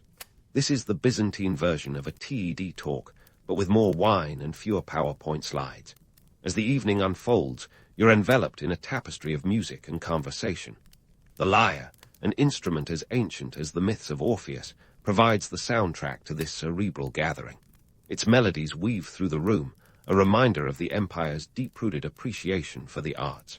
Speaking of the arts, let's not forget literature. The Byzantines are voracious readers and even more passionate preservers of ancient texts. You see, the scholars of Constantinople are the unsung heroes in the saga of Western literature, diligently copying manuscripts that would otherwise have been lost to the ravages of time. Homer, Plato, and the rest of the Greek pantheon owe their survival, in no small part, to the Byzantine scribes who labored tirelessly in candlelit chambers. Their work ensures that these ancient voices continue to echo through the corridors of history, long after the empire itself has faded. But let's pop the bubble of romanticism for a moment. The life of a scribe isn't all quills and parchment. It's a painstaking process where a single mistake can spell disaster for a week's work. Imagine transcribing by hand, with no Control+Z to undo your errors. Tedious doesn't even begin to cover it. Yet, this meticulous attention to detail is what ensures the accuracy and longevity of these texts. It's a labor of love, driven by the belief that knowledge is worth preserving, no matter the cost. As the evening progresses, the conversation turns to the empire's legacy, an empire that, like its scholars, is constantly navigating the balance between tradition and innovation. There's talk of Emperor Constantine Roman IX and his ambitious architectural projects. Each stone laid a testament to his vision of a Byzantium that stands as a beacon of culture and intellect. Yet, behind the marble facade lies a complex reality. The empire is a patchwork quilt of ethnicities and religions, its unity as fragile as the glass mosaics adorning its churches. Keeping this diverse realm from unraveling requires more than just grand gestures. It demands a nuanced understanding of diplomacy and governance. And here's where the scholars come in. Their role isn't merely academic. They're the intellectual glue that holds the Byzantine world together. By preserving and expanding upon ancient knowledge, they provide the intellectual foundation upon which emperors build their legacies. But let's not mistake this for altruism. The pursuit of scholarship is as much about personal prestige and influence as it is about the greater good. In a world where political fortunes can shift as quickly as the Bosporus tide, knowledge is a form of power, wielded with precision by those who understand its value. As the night wears on and the wine continues to flow, you reflect on the romanticized notion of the Byzantine scholar as a solitary figure, lost in thought amidst dusty scrolls and ancient tomes. The reality, as you've discovered, is far more dynamic, a vibrant community of thinkers and dreamers, each contributing to a legacy that will outlast them all. This is no ivory tower existence. It's a life lived at the heart of an empire that's as dazzling as it is daunting, where the pursuit of knowledge is both a calling and a challenge. And as you prepare to leave the symposium, your mind buzzing with new ideas and old wisdom, you can't help but consider the lasting impact of Byzantine scholarship on European thought. These scholars are the unsung architects of the Renaissance, their meticulous work laying the groundwork for an intellectual revival that will reshape the Western world. Yet, while their contributions are immense, they remain shrouded in the shadows of history, overshadowed by the more tangible legacies of emperors and warriors. In the end, perhaps that's the true legacy of Byzantine scholarship, a testament to the power of ideas, to the belief that knowledge is worth preserving not for personal gain, but for the enlightenment of future generations. As you step into the cool night air, the city of Constantinople glimmers under the moonlight, a living testament to the enduring spirit of an empire that, like its scholars, sought to illuminate the world with the light of knowledge. The streets of Constantinople are quieter now, the bustling energy of the day giving way to the serene calm of night. As you make your way home, the echoes of the evening's discussions linger in your mind, a reminder that in Byzantium, the pursuit of knowledge is a never-ending journey, one that transcends the boundaries of time and place. The city and its scholars have played their part in shaping the world, leaving behind a legacy that continues to inspire and challenge those who dare to seek the truth in the pages of history. As you finally reach your doorstep, you pause to take in the sight of the city you call home, its domes and spires silhouetted against the starry sky. The Byzantine Empire, with all its grandeur and complexity, is more than just a chapter in the annals of history. It's a living, breathing entity, a testament to the resilience of human ingenuity and the enduring power of ideas. And as you close the door on another day in the life of a Byzantine scholar, you know that tomorrow will bring new challenges and discoveries, each step a thread in the vast tapestry of time. So here's to you, intrepid scholar, and to the journey that lies ahead. May your footsteps echo through the corridors of history, leaving a trail of knowledge and insight for future generations to follow. The story of Byzantium is far from over, and neither is yours. Zhao Quanjian didn't just wake up one day with a burning desire to start one of China's most prosperous dynasties. No, the rise of the Song dynasty was the culmination of a chaotic aftermath that followed the collapse of the Tang dynasty in 907 AD.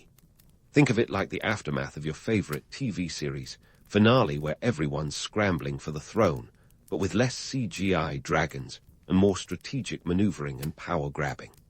The Tang, once the rock stars of ancient China, collapsed under the weight of corruption, rebellion, and good old-fashioned incompetence. Their downfall left a fractured China, with regional warlords more interested in carving out their own kingdoms than playing nice with others. In this dog-eat-dog scenario, Zhao Quanjian, a savvy military general, saw an opportunity. He wasn't just any general, he was a man with a plan, a dude with a vision, and the tactical prowess to back it up. In 960 AD, Zhao Quanjian pulled off a coup that was more polished than politicians smile. He used a mix of diplomacy and just the right amount of military muscle to unite the region, or at least most of it, under the Song banner. Let's be honest, convincing a bunch of power-hungry leaders to play nice is no small feat. But Zhao, later known as Emperor Tezu, was no ordinary leader. Now, how did he pull this off without the whole operation going up in flames? Well, Zhao was a master of the soft power game. He didn't just rely on force. He knew that winning hearts and minds was just as critical. Picture the scene. A room full of warlords, each with their own ambitions, and Zhao casually convincing them that joining him was a smarter move than going it alone. It's like getting your friends to agree on one pizza, tarping for the night when everyone's got their own ideas. But it wasn't all smooth sailing. The military, with its generals and soldiers who'd been the mainstay of power during the Tang's downfall, was a significant player. Zhao was smart enough to know that these guys needed to be handled with care. He couldn't just sideline them, nor could he let them run the show. So, what did he do? He pulled a classic power move by creating a new bureaucratic system. This system cleverly redistributed power, making it harder for any single military leader to accumulate too much control.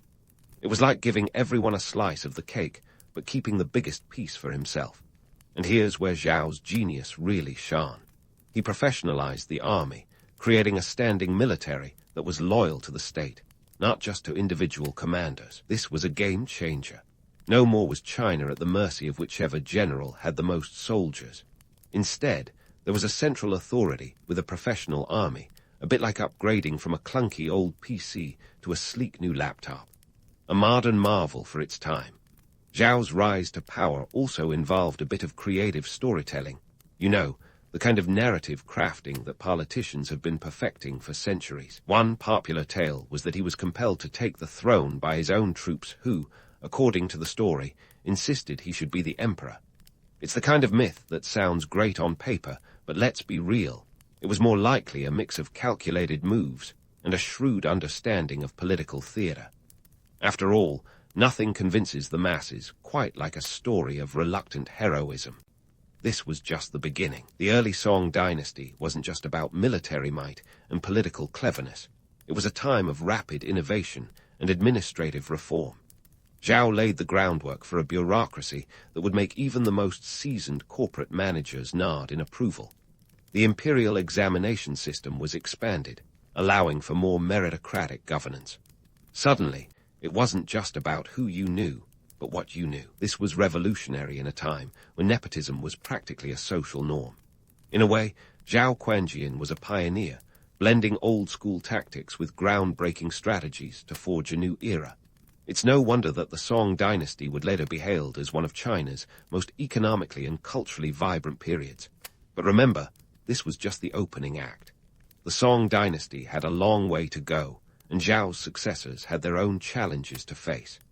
Yet, his initial unification of China laid the foundation for what was to come, a nation that would be an economic juggernaut and cultural beacon. So, Zhao Quanjian didn't just create a dynasty. He engineered a system that would outlast him, a legacy that went beyond mere conquest. His story isn't just a tale of power. It's a lesson in leadership, innovation, and the kind of strategic thinking that makes Machiavelli look like a beginner. As we dive deeper into the Song dynasty, remember this. The road to economic powerhouse wasn't paved overnight, but it sure started with one emperor's audacious vision. Now, as the Song dynasty shifts from uniting a fractured nation to building a robust economy, we turn the spotlight on an era that was nothing short of an economic renaissance. Forget the medieval fairs of Europe. The Song dynasty was where the real action was. Think Wall Street meets the Silk Road. And this wasn't just a happy accident. It was the result of some serious economic wizardry. Let's start with one of the Song dynasty's greatest hits, the introduction of paper money. Yes, folks, while Europe was still lugging around sacks of coins like fantasy dwarves, the Song were busy inventing something revolutionary. The first government-issued paper currency appeared in Sichuan around the 11th century. This wasn't your average IOU note. It was a state-backed innovation born out of necessity due to a copper shortage. The government basically said, "Hey, why not use something lighter?" And just like that, the Jia was born. This wasn't just a clever solution, it was a game-changer. Imagine going from needing a cart to carry your wealth to slipping it into your sleeve. Talk about a weight off your shoulders.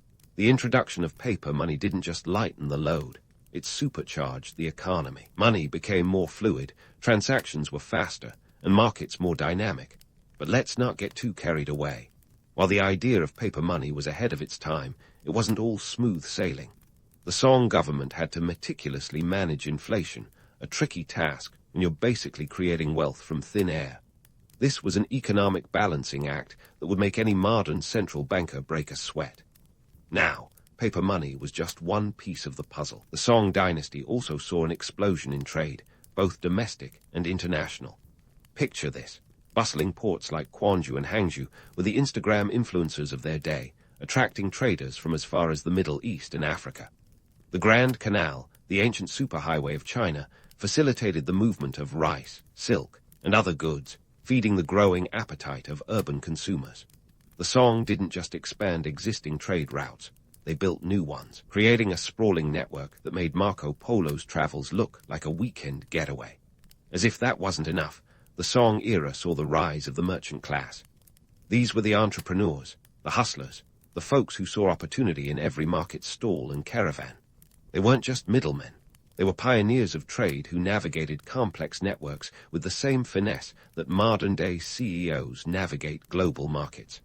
And let's be real, in a Confucian society that traditionally held scholars and farmers in higher regard, this was a pretty big deal. Merchants were the new kids on the block, changing the social fabric with every deal they struck. The Song's economic policies were not just about enabling trade, they were about creating a supportive infrastructure. The government invested in roads, bridges, and canals, a bit like investing in broadband today. They even introduced proto-banking systems, allowing for more complex financial transactions. Credit, in particular, was a novel concept that took root during this period. Before you knew it, merchants were extending lines of credit, creating a financial ecosystem that made the Song economy one of the most sophisticated in the world. Speaking of sophistication, the urban centers of the Song dynasty were downright cosmopolitan. Cities like Kaifeng and Hangzhou were buzzing with activity, teeming with artisans, scholars, and traders. These metropolises were not just centers of commerce. They were cultural melting pots, where ideas mingled as freely as spices in the marketplaces. It's said that Hangzhou had a population of over 1 million people. A staggering figure considering London at the time was home to about 15,000 souls. If medieval Europe was the quiet suburb, Song China was the bustling metropolis that never slept. Yet, with all this prosperity, it's important to remember that life wasn't all silk and tea parties. The wealth generated by this economic boom wasn't equally distributed. While the merchant class thrived, peasants often remained tethered to the land, their lives dictated by the whims of nature and the demands of landlords. The allure of urban life drew many from the countryside, but the cities weren't a paradise for everyone. Overcrowding, disease, and poverty were the flip side of the Song's urban coin. The Song dynasty was a paradox, a time of unprecedented economic innovation tempered by the harsh realities of medieval life.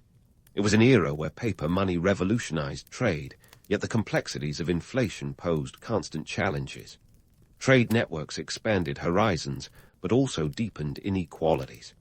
The rise of merchants disrupted social hierarchies, even as it spurred economic growth. The Song era was a testament to the fact that progress often comes with its own set of complications, a reminder that the road to prosperity is rarely straightforward.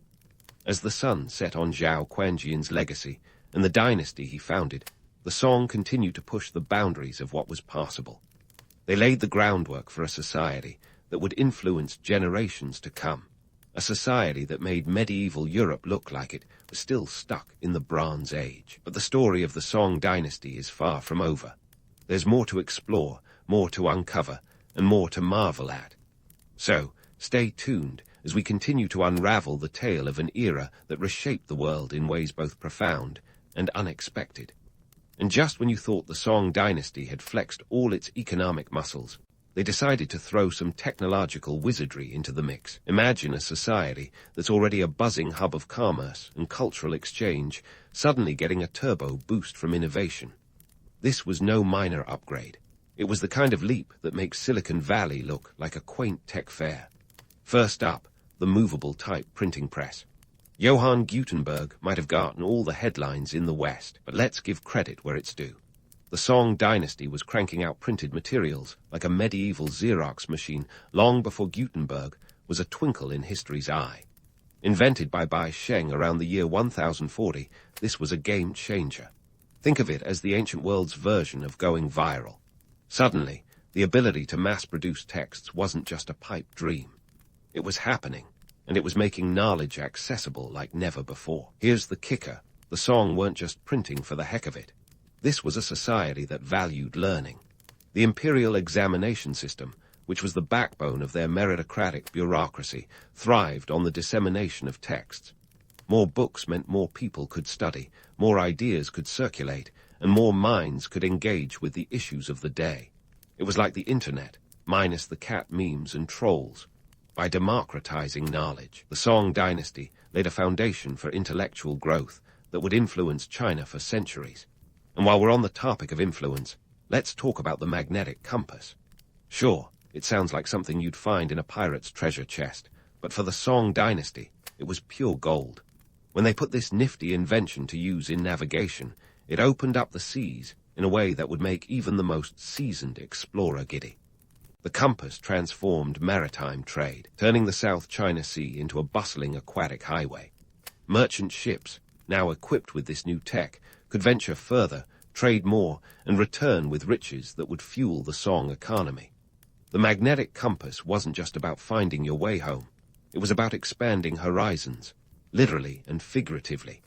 It allowed the Song to become a powerhouse in trade, making connections with places as far-flung as the Middle East and Africa. Imagine a medieval LinkedIn network, but with spices and silk, instead of resumes and endorsements. This network wasn't just about goods. It was about ideas, cultures, and innovations flowing across continents, enriching everyone involved. But let's not get too carried away with the romance of maritime adventure. While the compass was a boon for trade, it also underscored the disparities of the era. The fortunes of merchants soared, yet the benefits of this booming trade didn't trickle down equally. Peasants still toiled on the land, their lives untouched by the exotic goods flowing through Song ports. The compass may have expanded trade routes, but it didn't necessarily bridge the gap between rich and poor. Now, we can't talk about the Song era's technological advances without touching on the explosive topic of gunpowder. Gunpowder. A substance that would eventually change the world, but not quite in the way you might expect during the Song dynasty. Popular lore would have us believe that the Chinese were blasting away at each other with proto-cannons, but the reality, early uses of gunpowder were more about fireworks than firepower. In its infancy, gunpowder was the life of the party, dazzling crowds with colorful displays rather than striking fear into the hearts of enemies. It was the ancient equivalent of a 4th of July celebration, minus the hot dogs and patriotic tunes. Sure, military applications were explored, but the initial iterations were more smoke than fury. The real boom in gunpowder's military use would come much later, a gradual evolution rather than an overnight revolution. So, while the Song dynasty was setting the stage for future conflict, they were also lighting up the night sky with spectacular shows, capturing the imagination of onlookers and cementing their reputation as innovators. Gunpowder's story in the Song era is a reminder that sometimes the most world-changing inventions start with a spark of creativity rather than a call to arms.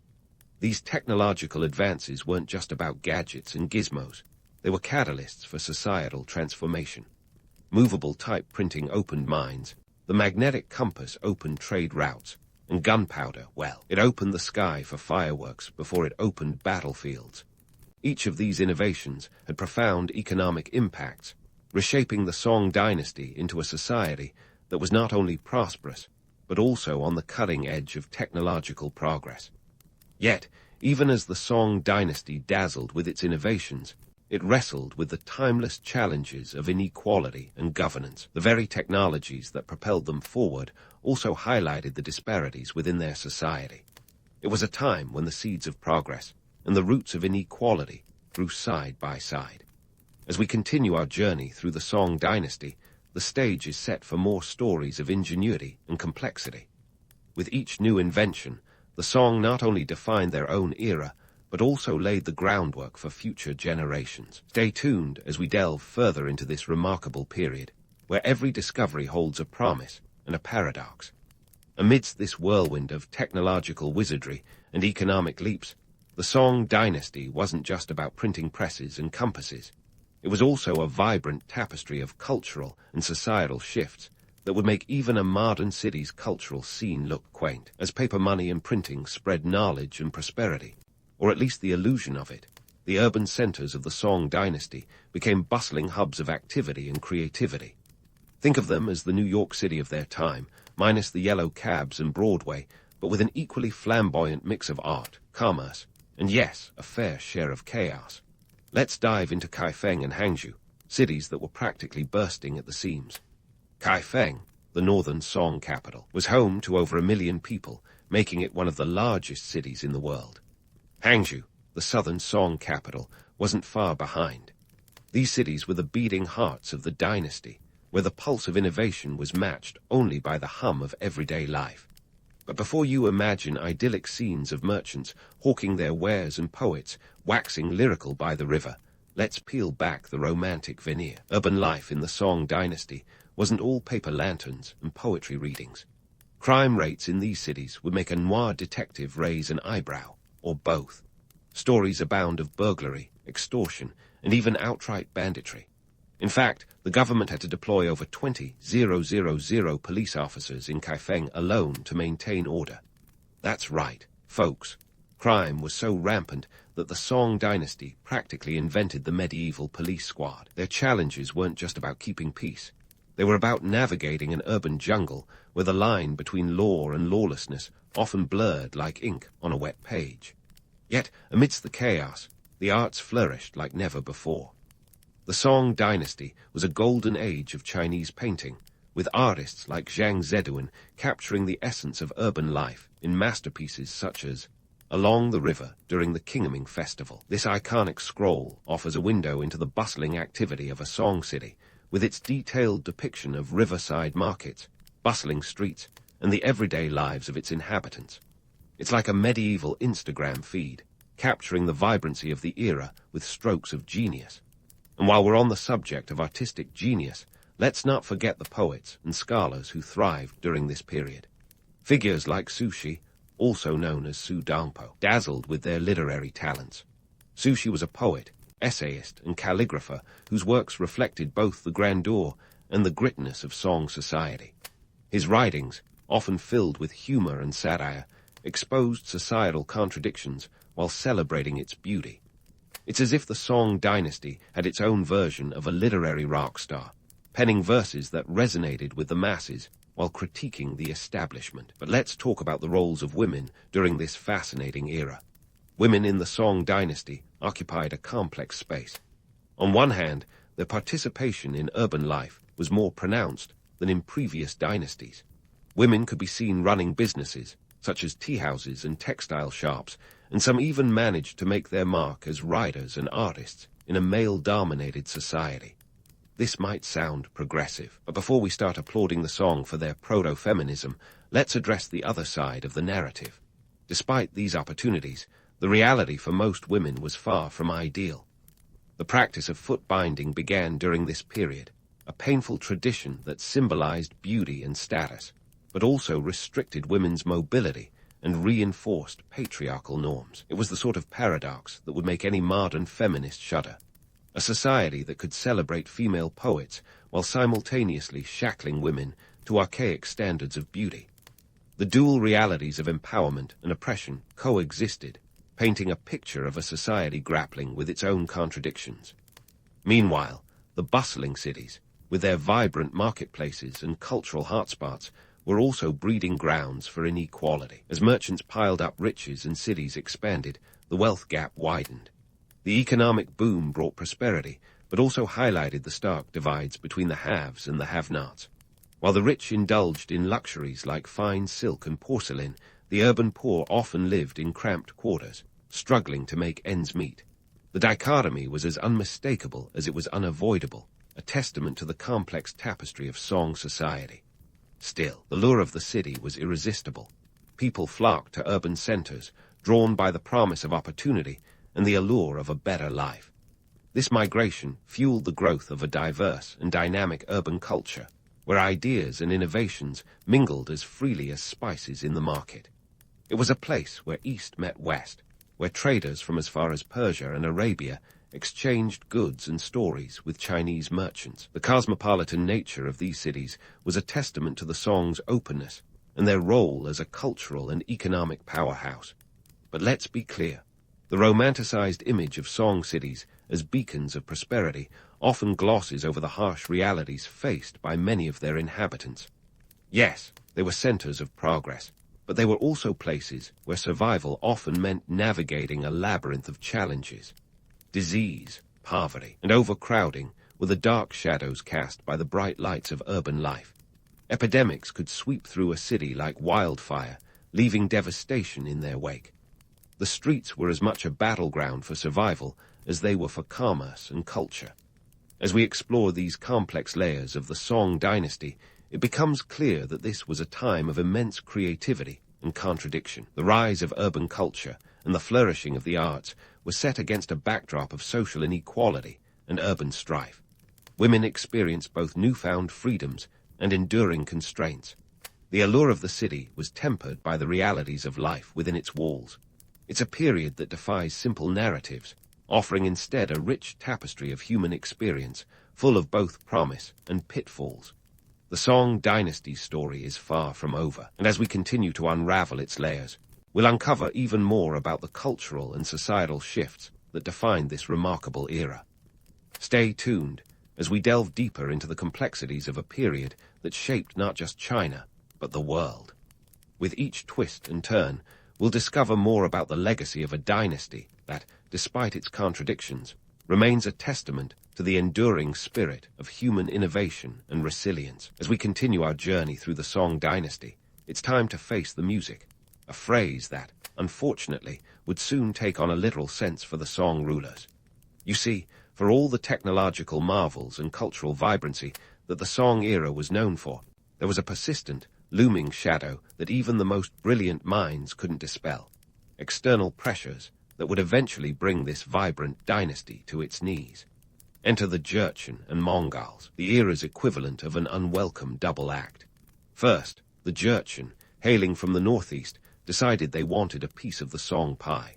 In 1127 AD, they captured the Song capital of Kaifeng in an event known as the Jinkeng Incident. Picture this, an emperor, surrounded by the spoils of his dynasty, suddenly finding himself packing for an unplanned, permanent vacation.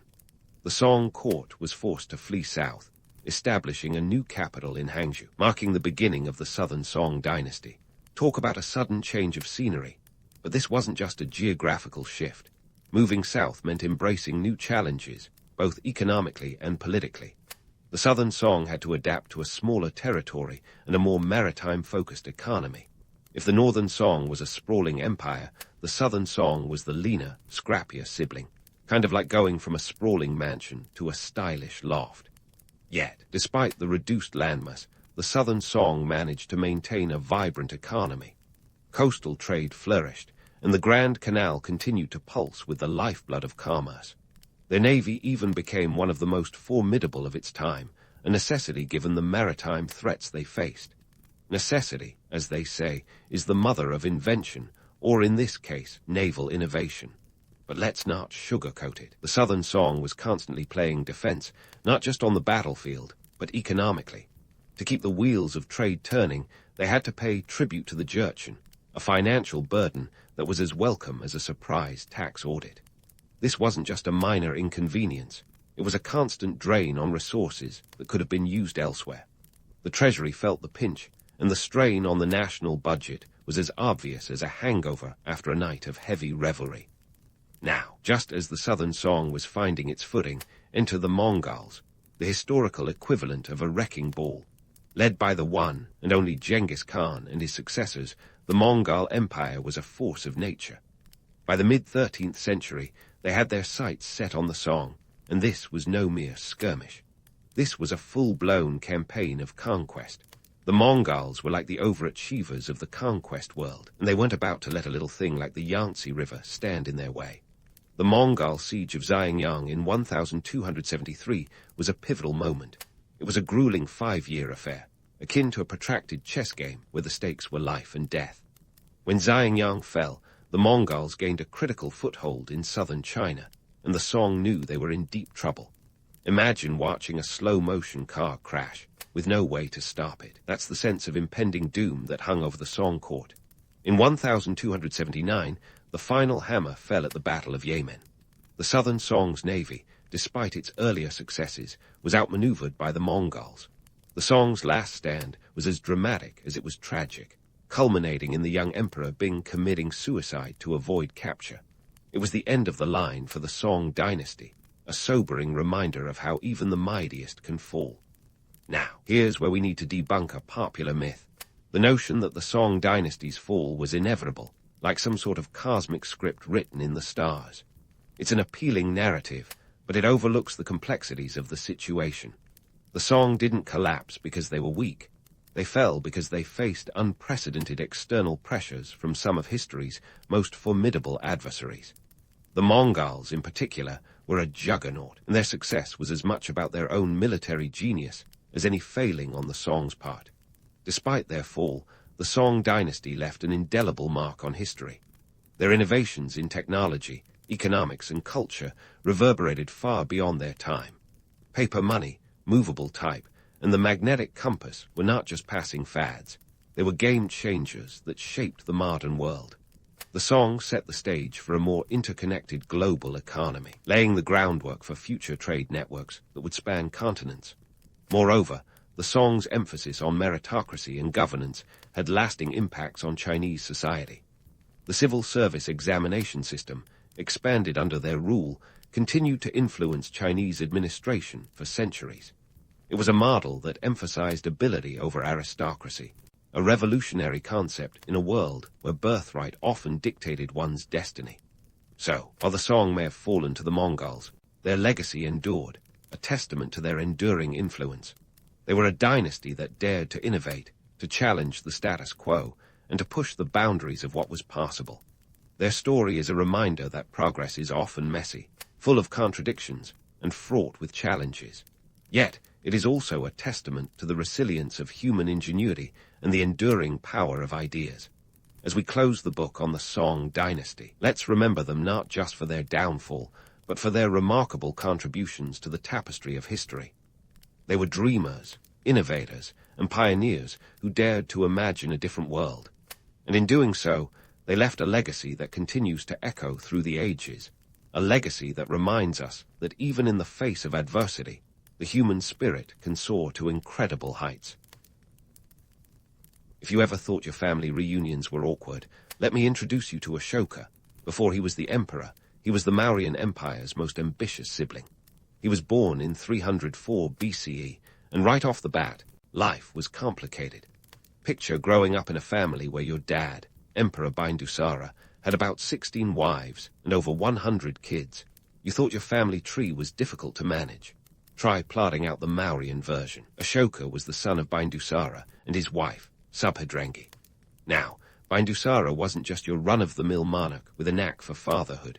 He ruled over a kingdom that stretched over 5 million square kilometers. That's like ruling all of Europe, minus the unpredictable weather and questionable cuisine.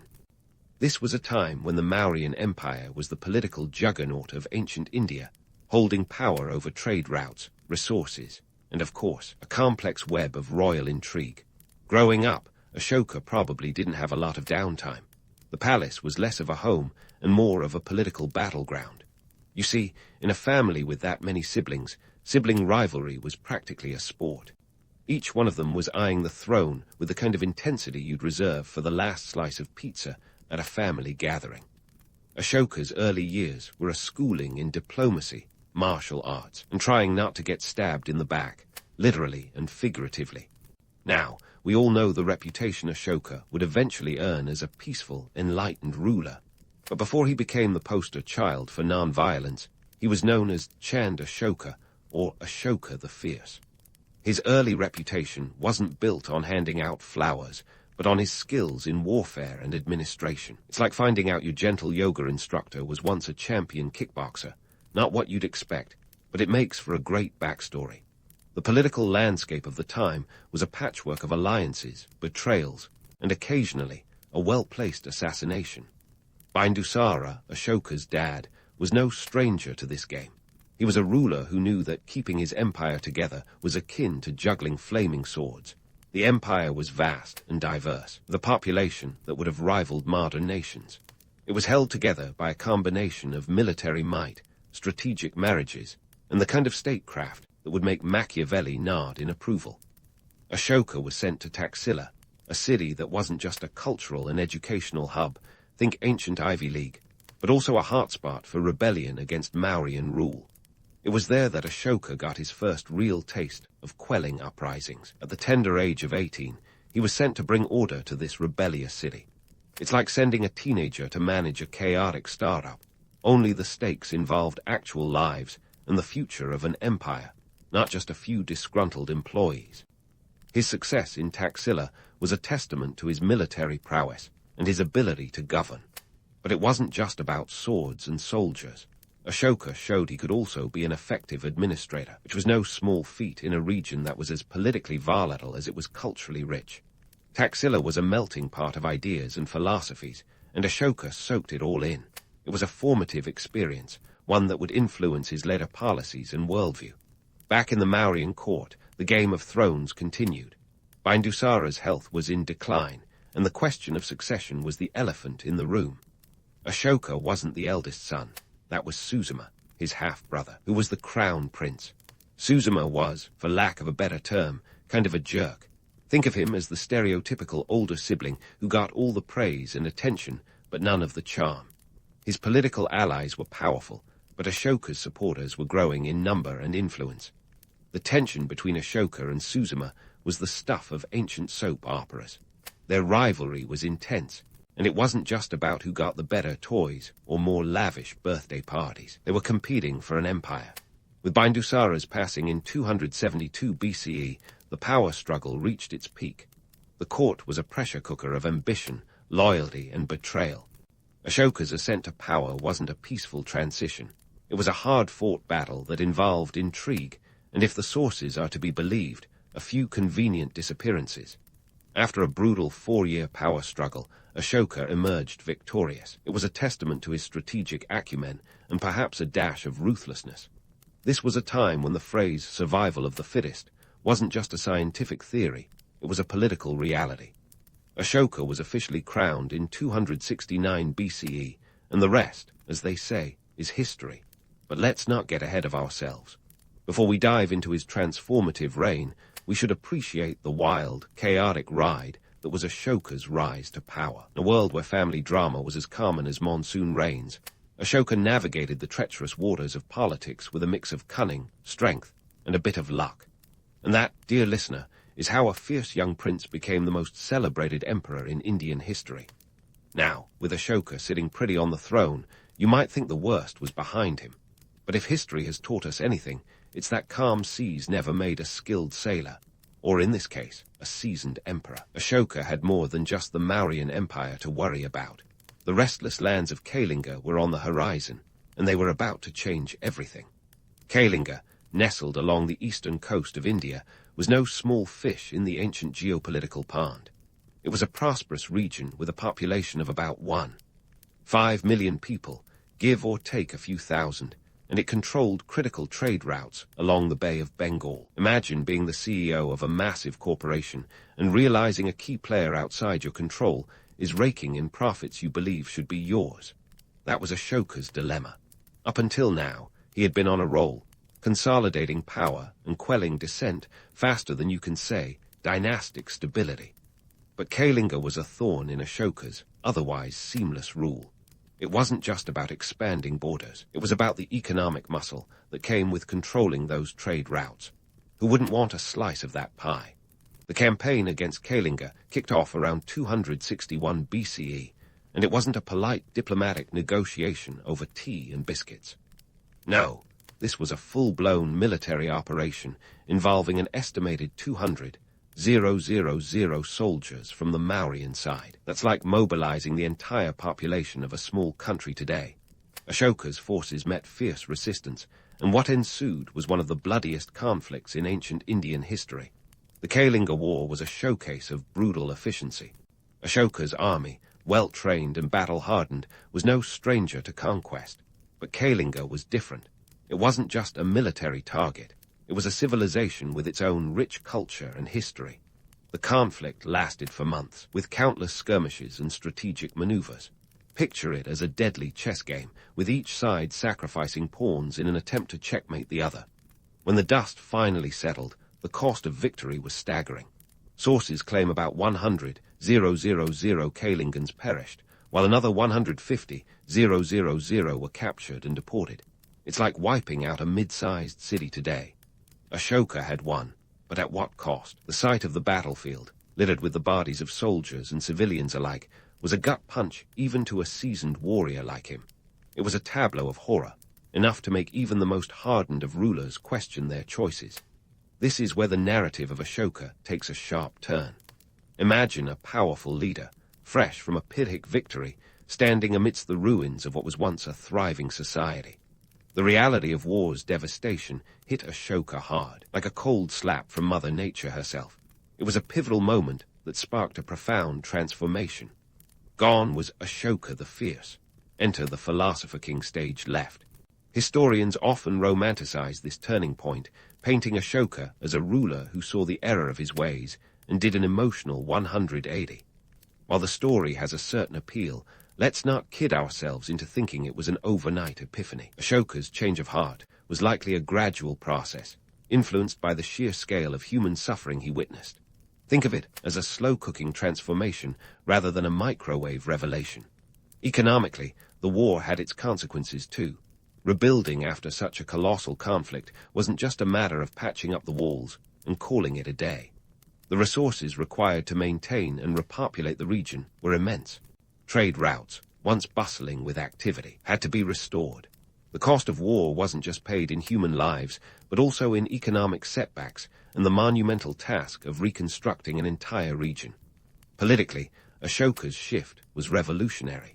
He began to embrace Buddhism, captivated by its principles of non-violence and compassion, a stark contrast to his earlier life of conquest and bloodshed. But let's not get too carried away with the spiritual angle. Ashoka was still a savvy ruler who understood that adopting Buddhism could unite his diverse empire under a common set of values. It wasn't just a personal transformation. It was a strategic move that helped solidify his legacy as a benevolent leader. The inscriptions on the rock and pillar edicts he commissioned across the empire serve as a testament to this change. They weren't just proclamations of his newfound faith. They were public relations gold, designed to project an image of a ruler who cared about his subjects' welfare. Ashoka's edicts addressed everything from animal rights to social welfare, topics that would make even modern politicians nod in approval. So, while the Kalinga War was a brutal chapter in Ashoka's story, it was also the catalyst for his remarkable transformation. From ruthless conqueror to enlightened ruler, Ashoka's journey is a testament to the complexity of human nature. It shows how even the most formidable of leaders can evolve, driven by the harsh realities of their actions. As we wrap up this segment, remember that history isn't just a series of dates and battles. It's a mosaic of human experiences and choices. And Ashoka's life, marked by both darkness and light, offers a rich tapestry of lessons for both the ancient world and our own. But hold on tight, because Ashoka's story is far from over, and the next chapters promise to delve deeper into his reign and legacy. As we dive deeper into Ashoka's metamorphosis from conqueror to compassionate ruler, let's not lose sight of what made this transformation both groundbreaking and, well, a little bit suspect. Post-Kalinga, Ashoka didn't just wake up one day, toss his sword into the nearest river, and declare himself a Buddhist monk. The shift was gradual, akin to a political chameleon adjusting its colors to suit the changing landscape. And boy, did Ashoka know how to play that game. Ashoka's conversion to Buddhism, while genuinely transformative, also came with a side of strategic savvy that any modern PR guru would envy. You see, Buddhism wasn't just a personal spiritual refuge. It was a tool of governance. By adopting a religion that preached non-violence and compassion, Ashoka was essentially rolling out an ancient version of a nationwide Be Kind campaign. It was a masterstroke in unification and pacification of his sprawling, culturally diverse empire, which, at its zenith, stretched across 5 million square kilometers. But don't be fooled into thinking this was just about spiritual enlightenment. The economic backdrop to Ashoka's conversion can't be ignored. The Kalinga War had drained resources faster than you can say dynastic bankruptcy. The empire's coffers needed a refill, and the workforce, now decimated by war, had to be replenished. Transitioning to Buddhism, with its emphasis on peace and prosperity, was a means to stabilize the empire economically. It was like cutting military spending to boost infrastructure projects, except the roads were spiritual and the bridges were philosophical. Ashoka's edicts, inscribed on rocks and pillars scattered across the empire, weren't just religious manifestos. They were carefully crafted PR material. These edicts were the ancient equivalent of a social media blitz, complete with hashtags like #peace, #tolerance, #animal rights. Ashoka addressed everything from religious tolerance to environmental conservation, topics that resonate even today. By promoting Buddhism, he was also promoting unity, which translated into fewer revolts and, crucially, less need to spend on military operations. Now, let's address the elephant in the room. Was Ashoka's conversion entirely altruistic? The romantics among us might envision a ruler truly haunted by the ghosts of Kalinga, seeking redemption. But let's sprinkle some skepticism on that narrative. Ashoka was a ruler first, a philosopher second. His embrace of Buddhism wasn't just a spiritual odyssey. It was a calculated move to consolidate power and maintain stability in an empire that was as complex as it was vast. Culturally, Ashoka's conversion was a seismic shift. Imagine a society where violent conquest was the norm, suddenly being guided by principles of non-violence. The effect was like dropping a philosophical bombshell. Buddhism's emphasis on morality and ethics began to permeate through the layers of society, influencing art, literature, and even the legal system. The emperor's newfound faith encouraged the construction of stupas and viharas, which weren't just religious sites, but also centers of learning and community welfare. These projects were the ancient equivalent of public works, providing employment and fostering economic growth. Ashoka's promotion of Buddhism also had international implications. He wasn't content with just spreading peace within his borders. He aimed for a kind of ancient globalization. He sent emissaries to places as far-flung as Syria, Egypt, and Greece, making Buddhism one of the first global religions. This wasn't just about religious expansion. It was an early exercise in soft power. Ashoka understood that influence wasn't just measured in the number of chariots, but in the reach of ideas. Now, if you're thinking Ashoka was a saint in a crown, let's pump the brakes. His embrace of Buddhism didn't erase his past, nor did it make him a pushover. Ashoka maintained a strong central government and an efficient bureaucracy that could still put down rebellions if necessary. His edicts, while advocating for non-violence, also contained stern warnings to those who might disrupt the social order. It was a delicate balancing act, promoting peace while keeping the sword sheathed, but within reach. Ashoka's transformation also had a ripple effect on the economy. The shift from a war economy to one focused on welfare and infrastructure was revolutionary. Resources previously allocated for military campaigns were redirected towards building roads, hospitals, and educational institutions. This was a calculated investment in the empire's future, ensuring that Ashoka's legacy would endure long after the battlefields of Kalinga were forgotten. In essence, Ashoka's conversion to Buddhism was a multifaceted phenomenon. It was part redemption, part political maneuvering, and part economic restructuring. The blend of these elements created a legacy that would influence not just India, but civilizations across Asia for centuries. As we wrap up this segment, remember that Ashoka's story isn't just the tale of a king-turned-monk. It's a narrative of human potential and the complexities of power. It's about how individuals, even those wielding immense authority, can evolve in response to the world they help shape. But hold onto your meditation cushions, because Ashoka's story is far from over, and the next chapters promise to delve even deeper into the layers of his reign and the indelible mark he left on history. As Ashoka's reign unfolded, he wasn't just sitting back, meditating on his newfound Buddhist principles. He was actively reshaping his empire with a series of reforms that were about as subtle as a chariot in a china shop. This wasn't some gentle transition to a peaceful administration. Ashoka was on a reform spree that would make even the most ambitious modern policymakers look like they're taking a leisurely stroll. Let's start with his famous edicts, those stone-carved tweets of the ancient world. Imagine Ashoka with a chisel instead of a smartphone, crafting messages that would endure for centuries. These edicts weren't just carved in select locations, either. Ashoka had them scattered across the empire like a game of historical hide-and-seek. From Kandahar in modern-day Afghanistan to the southern reaches of India, more than 30 of these proclamations have been discovered. Talk about a commitment to communication. Now, what was Ashoka broadcasting to his subjects? Well, one of his main messages was about welfare. Ashoka wasn't content with just ruling. He wanted to be the empire's benevolent guardian. His edicts emphasized the importance of dharma, a term that was as flexible as a yoga instructor, and covered everything from moral conduct to social responsibilities. In essence, Ashoka was telling his subjects to be good, do good, and maybe, just maybe, they'd get a shout-out in his next imperial decree. But here's the kicker. Ashoka wasn't just spouting philosophical niceties. He backed up his words with action. For starters, he established hospitals and veterinary clinics, which were quite the innovation for the time.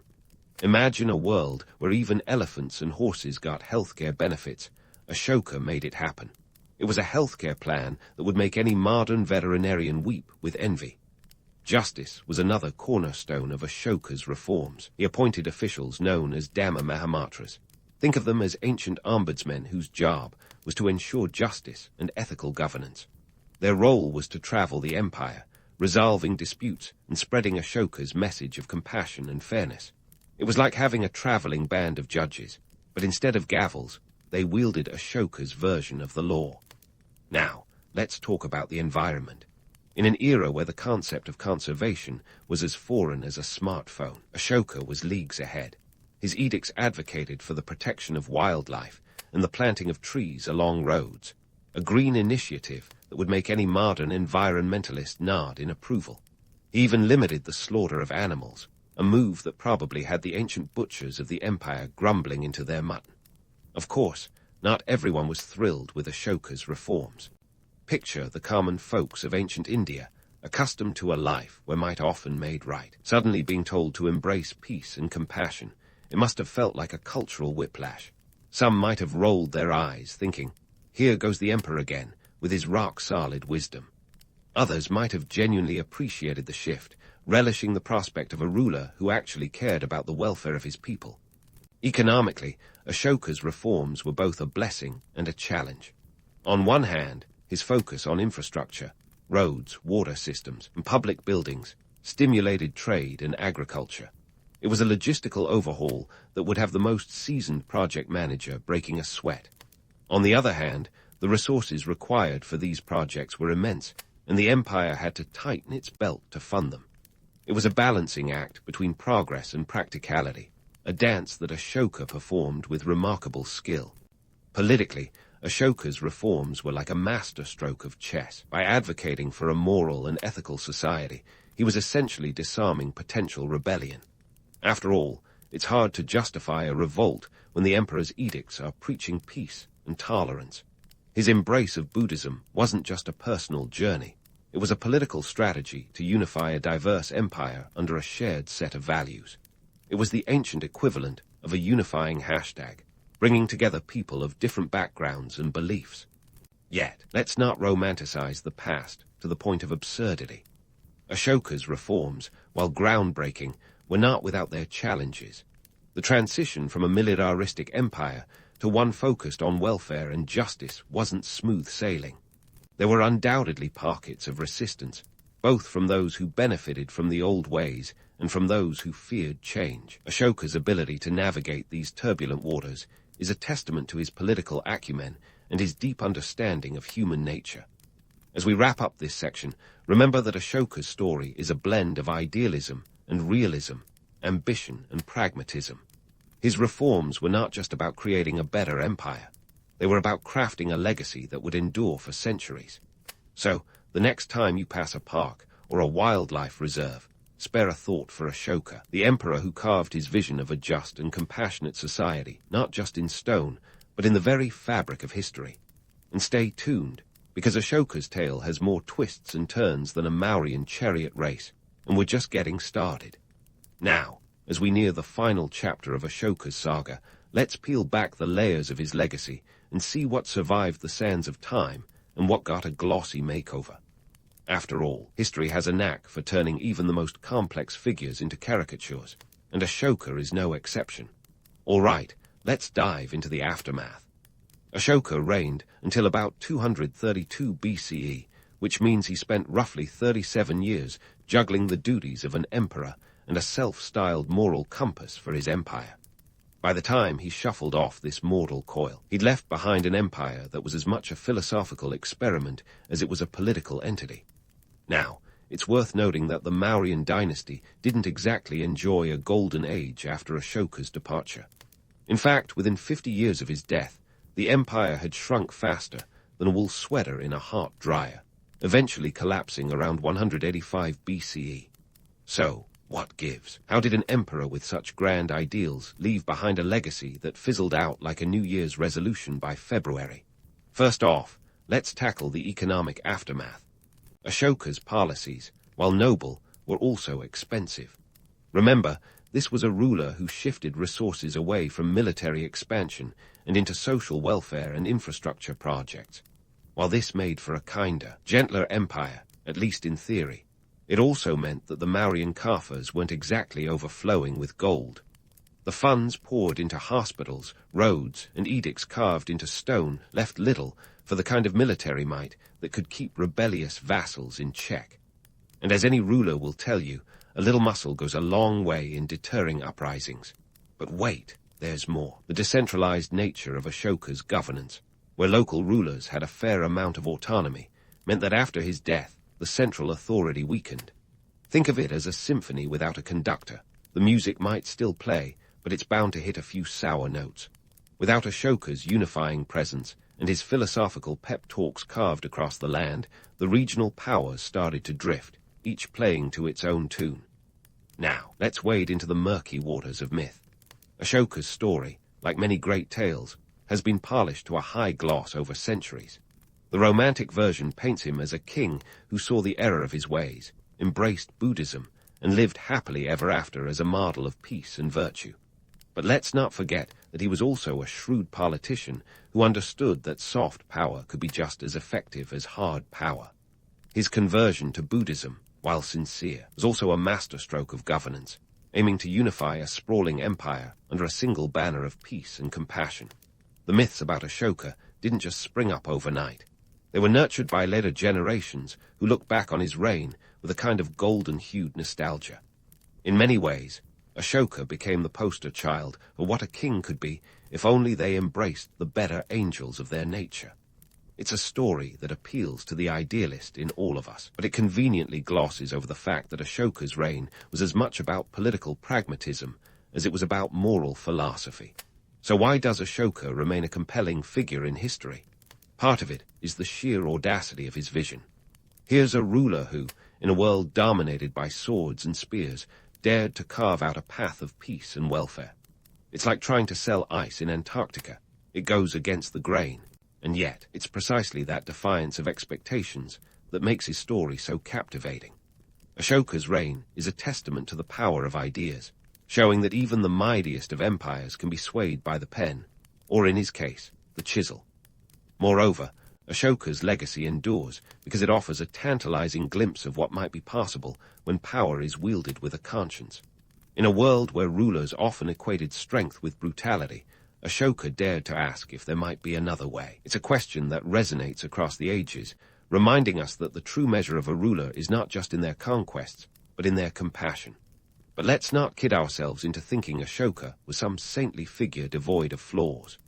His reign, like any other, was a complex tapestry woven with strands of ambition, idealism, and cold, hard pragmatism.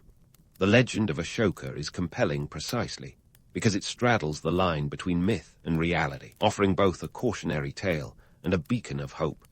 In the end, Ashoka's story is a reminder of the duality of human nature, how we can be creatures of both light and shadow, driven by both noble ideals and earthly desires. It's this complexity that makes his legacy not just a historical footnote, but a living, breathing narrative that continues to inspire and challenge us. So, as you tuck into bed tonight, let Ashoka's tale linger in your thoughts. Remember that history isn't just a collection of dates and events. It's a mirror reflecting the human condition in all its messy glory. And Ashoka, with his grand ambitions and moral dilemmas, offers a reflection that's as relevant today as it was over 2 millennia ago. Sleep well, dear listener, with the knowledge that even the most powerful among us grapple with the same questions of morality, power, and legacy. In the dusty fields of Dorchester County, Maryland, around 1822, an unassuming powerhouse was born, Araminta Ross, who the world would come to know as Harriet Tubman. Now, let's be real. Nobody was handing out birth certificates back then, so 1822 is more like a calculated guess than a precise timestamp. But here's the kicker. This young girl was destined to redefine what it meant to be a freedom fighter. Her childhood, a montage of harsh realities sprinkled with a dash of divine intervention and a whole lot of grit. Harriet was born into slavery, a sentence that defined every waking and sleeping moment of her early life. Imagine a world where your time wasn't your own, where children were seen as an economic asset rather than, kids. It was a world where the concept of childhood was as foreign as Wi-Fi on the moon. By the age of 5, young Harriet was put to work as a nursemaid, but instead of cuddles and bedtime stories, she got hard labor and beatings when a baby cried. Let's just say it wasn't exactly the kind of nursery you'd find on Pinterest. By the time she was a teenager, Harriet had been hired out to various masters, each with their own brand of cruelty. This was no medieval torture chamber, but it was close. One day, while she was out running errands, she found herself smack in the middle of someone else's punishment. See, a slave attempted to escape, and his overseer, with all the wisdom of a damp sponge, hurled a 2-pound weight at him. Problem was, the weight had about as much aim as a drunk dart player and hit Harriet instead. The result, a skull fracture and a lifetime of headaches and seizures. Some would later call them visions, but in reality, it was like she'd scored a one-way ticket to the world of technicolor dreams and spiritual epiphanies. Certainly not the kind of superpower they write comic books about, but in Harriet's case, it was the spark that lit the proverbial flame.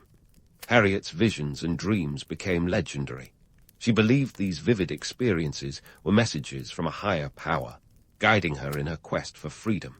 In a world where every decision could be life or death, having a spiritual GPS didn't seem like such a bad thing.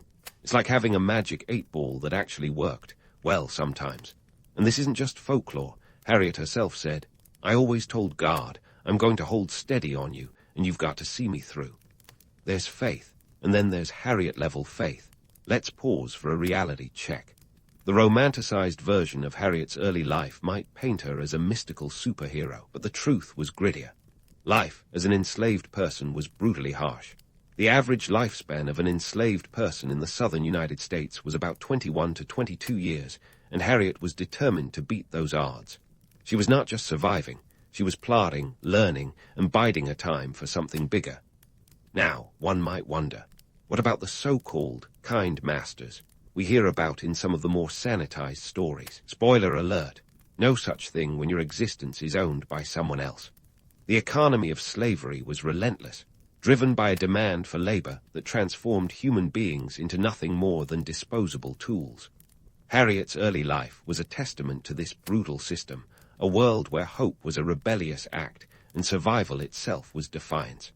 As Harriet grew, so did her resolve. She married a free black man named John Tubman around 1844, because apparently, marry a free man was the 19th century equivalent of hit the lottery. But even that marriage didn't offer her the freedom she craved, as laws at the time ensured that her status remained unchanged. It was a cruel irony that her husband was free to come and go, while Harriet was a prisoner of circumstance. So, what do you do when the deck is stacked against you? If you're Harriet Tubman, you change the game. Fueled by her dreams and visions, she began to map out her escape. It was a plan as audacious as it was dangerous. Remember, we're talking about a time when the Fugitive Slave Act of 1850 put a price on the heads of runaways and anyone who dared to help them. This wasn't a scenic hike through the countryside. It was a perilous journey fraught with the risk of capture and death. Harriet's early life was a crucible, shaping her into the indomitable force of nature she would become. It was a life marked by hardship and resilience, a prelude to the extraordinary feats she would accomplish later. But let's save that for another day. For now, remember that every legend starts somewhere, and Harriet's began in the unforgiving fields of Maryland, where dreams were forged in the fires of adversity, and where a young girl named Araminta Ross took her first steps on a path that would change the course of history. And so, Harriet Tubman, the indomitable force shaped by the crucible of slavery, found herself on the brink of an audacious plan: escape. It was 1849, and the socio-political climate was as welcoming as a porcupine in a balloon factory. The Fugitive Slave Act of 1850 was looming like a dark cloud, ready to rain down misery on anyone daring enough to seek freedom. But Harriet, she was less concerned with clouds and more about finding the silver lining, and that lining was the North. Let's talk logistics. Harriet wasn't just going to stroll out of Maryland like she was on a Sunday walk. No, this was more akin to an extreme version of The Great Escape, minus the motorcycles and Steve McQueen. The Underground Railroad, a clandestine network of routes and safe houses, was her ticket out, not that it was anything like a real railroad. It was more of a metaphorical express, a 19th century Ways app with zero user interface and a lot more life-or-death stakes. The conductors on this railroad were abolitionists and free black folks who risked everything to guide runaways to freedom. Imagine trying to escape a well-armed prison, except the prison is an entire state and the guards are everywhere. Now, Harriet had to make some critical decisions. First, when to leave. This wasn't a spontaneous, let's wing it kind of operation. She had to wait for just the right moment, a night so dark even the moon would have trouble finding its way. Timing was everything, and Harriet's internal clock was set to freedom o'clock. Then came the route. The journey stretched roughly 90 miles from Dorchester County to Pennsylvania, because why settle for a short jog when you can have a life-altering marathon? The terrain was as forgiving as a scorned lover, with swamps, rivers, and forests that seemed to conspire against her.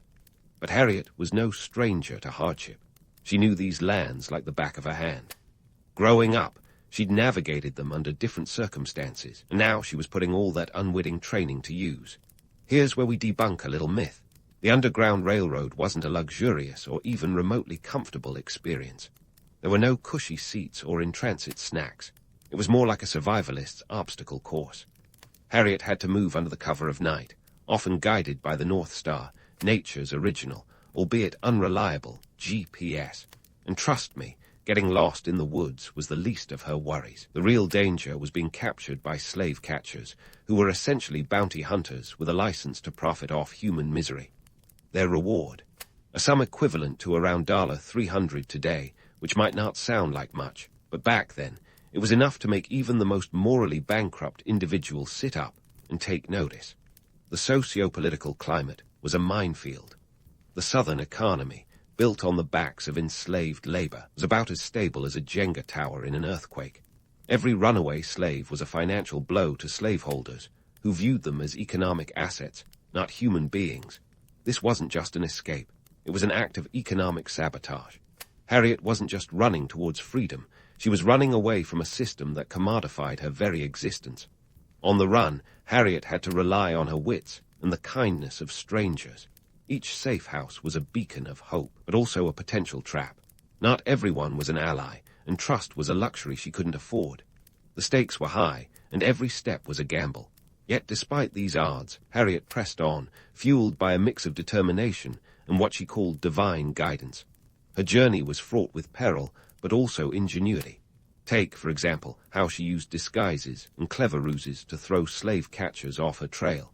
If Harriet were alive today, she'd probably be running a master class in espionage.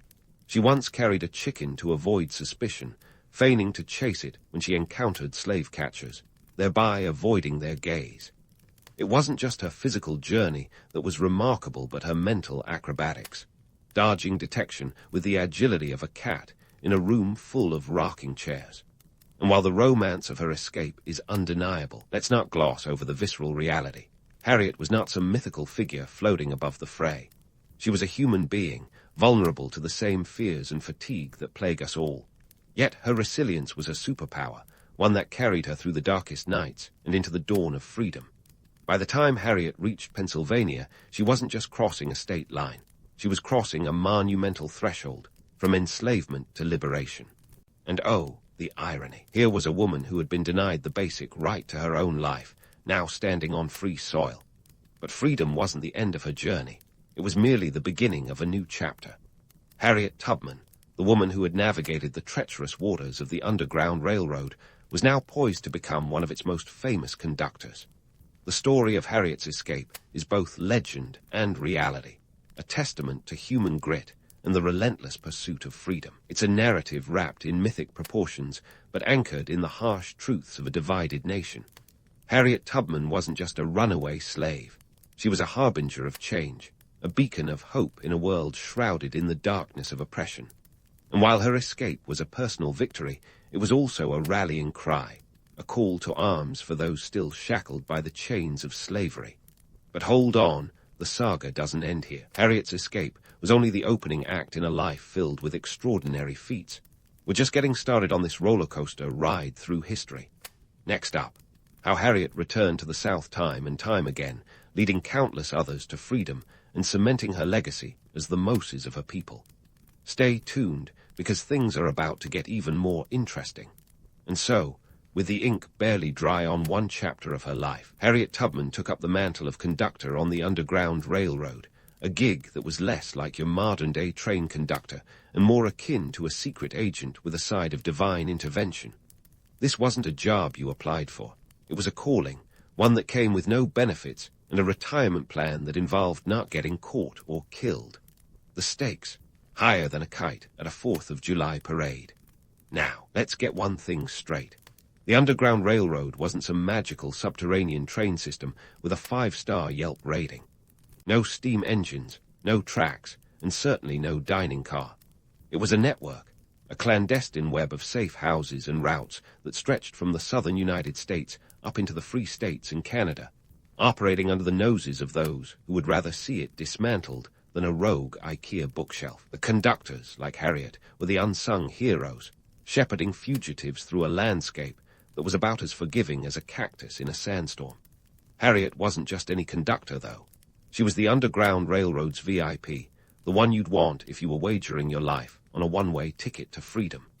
Over the span of 10 years, she made 13 trips back to the South, rescuing more than 70 enslaved people, including her own family members. This was no vacation itinerary. It was a masterclass in courage and cunning. And get this, she never lost a single passenger.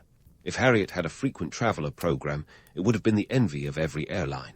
Let's bust a bubble of romanticism here. These missions were not epic quests with a John Williams score playing in the background. They were gritty, dangerous, and nerve-wracking. Harriet didn't have Google Maps or a packed lunch. She had to rely on her memory, her instincts, and those notorious visions that guided her like an internal compass. Think of it as a spiritual GPS, recalculating routes with each new danger, a talent that would make even the most seasoned navigator break a sweat.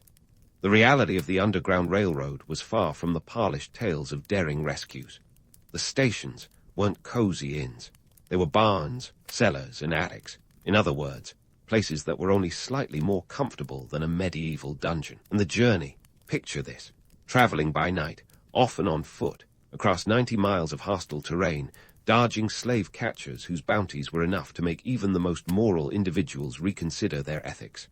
Harriet's missions were less about gallant adventures and more about survival in a world where every shadow could be a threat. Economically, the stakes were colossal.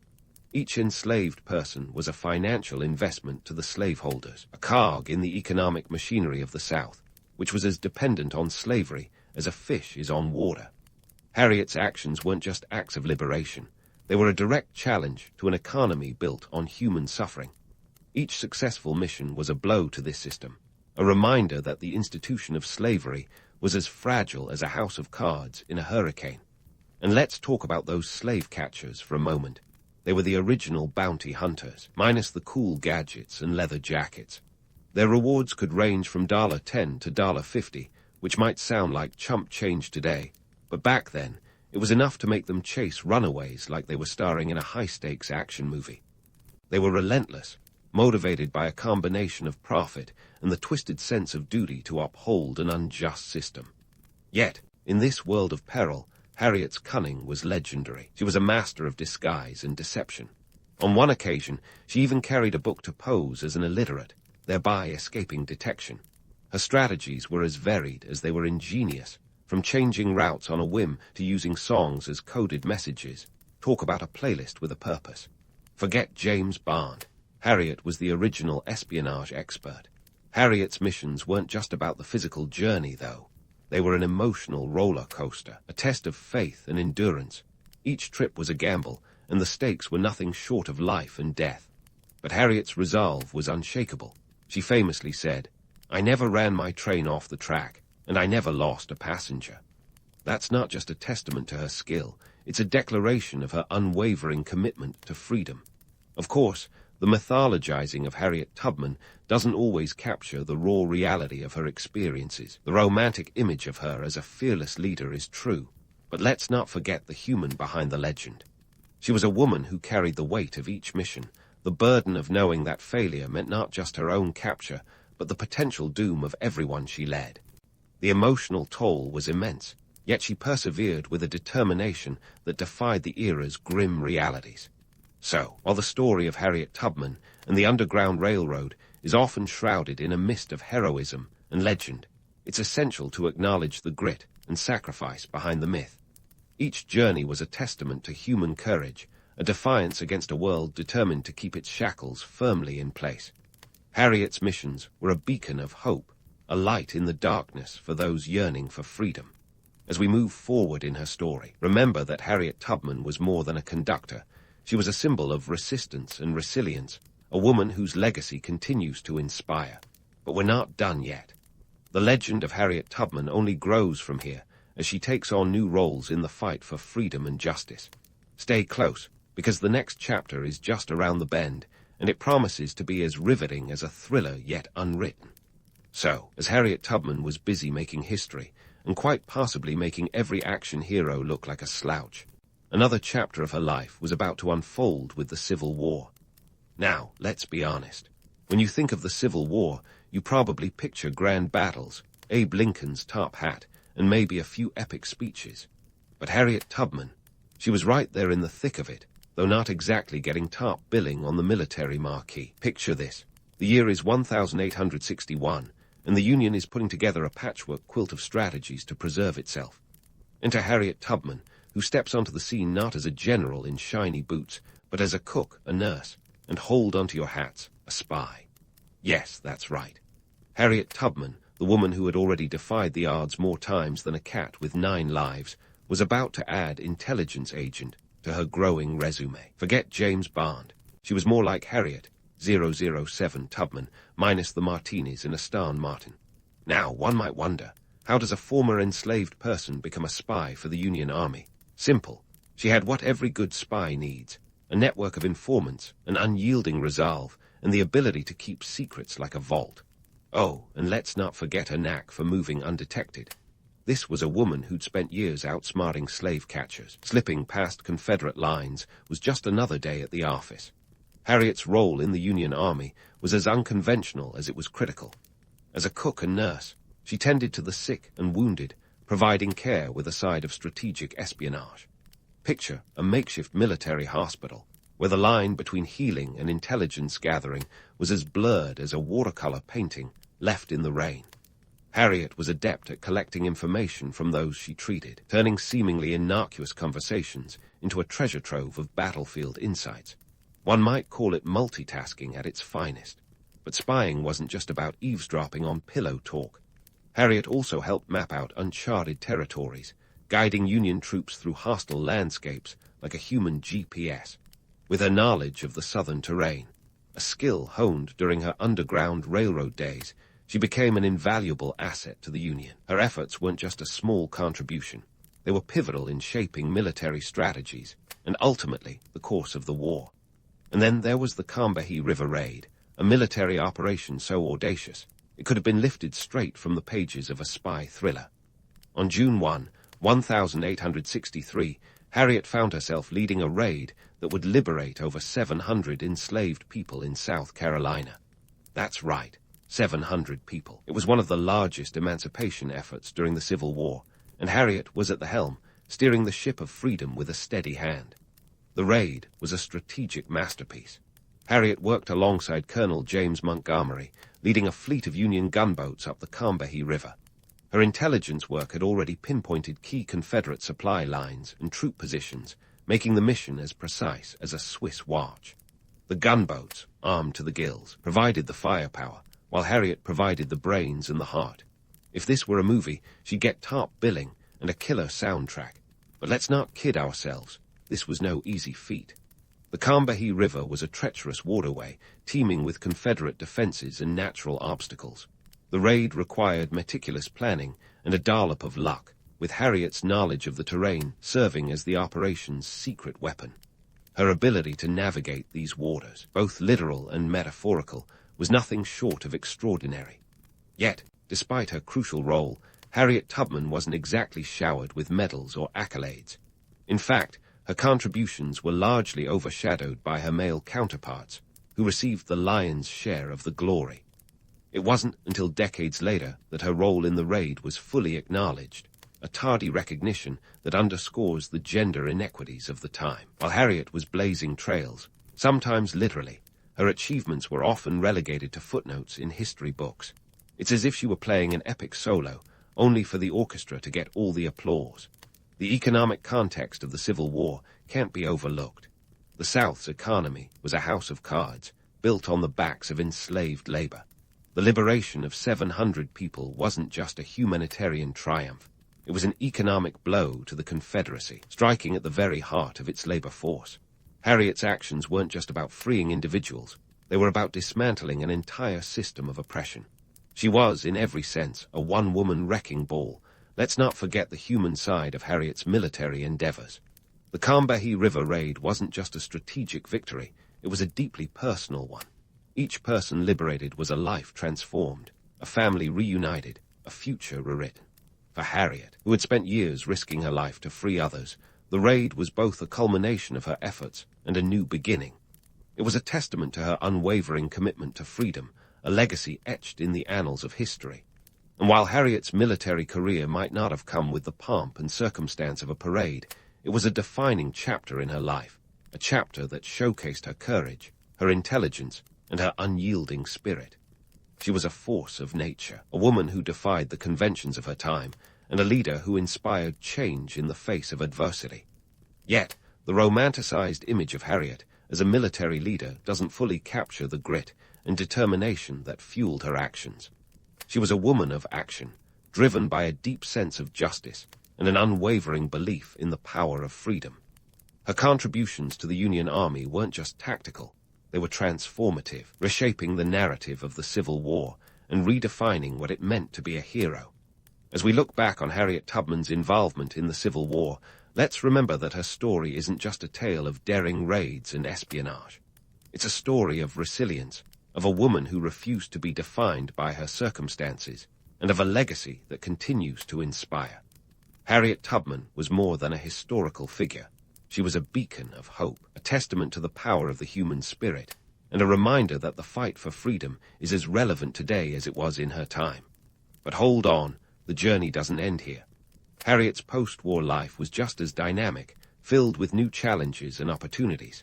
So, stay tuned, because her story is far from over, and the next chapter promises to be just as riveting.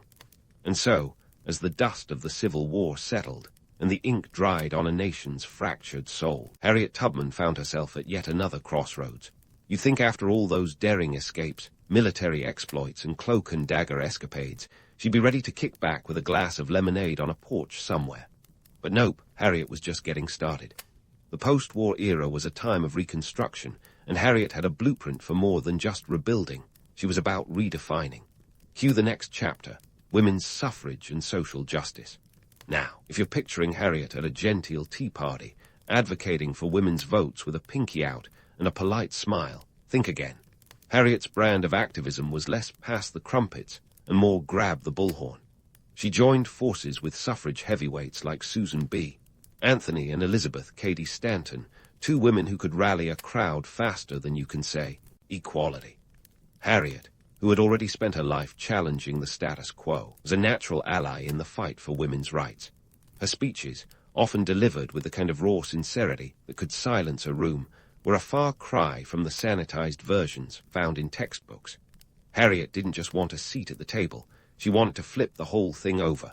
The suffrage movement at the time was about as unified as a roomful of cats, and Harriet's involvement added a new dimension. Here was a woman who had risked life and limb for freedom, now fighting for a voice at the ballot box. And let's be real, the stakes were high. The social and political landscape was as welcoming as a cactus in a hug contest. Women, especially black women, faced a barrage of obstacles in their quest for the vote. Harriet's activism was a testament to her belief in equality, not just as a lofty ideal, but as a practical necessity. Because let's face it, a society that silences half its population is about as functional as a one-legged stool. But Harriet's later years weren't just about public advocacy. On a more personal front, she was a pioneer in the field of elder care, founding the Harriet Tubman Home for the Aged in Auburn, New York. This wasn't your run-of-the-mill retirement community with bingo nights and tapioca Tuesdays. The home was a refuge for those too often forgotten, a place where the elderly and indigent could find dignity and care.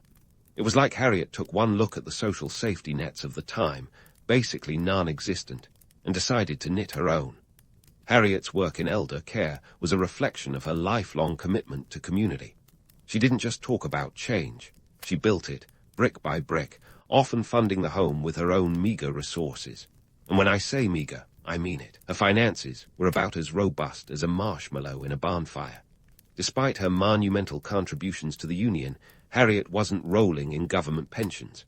In fact, she spent years petitioning for the military pay she was owed, a sum that often felt like a mirage, tantalizing but elusive. Let's pause for a moment of myth-busting. While popular culture often paints Harriet as a singular hero, she was part of a broader tapestry of social change. Her life wasn't a series of isolated acts of heroism.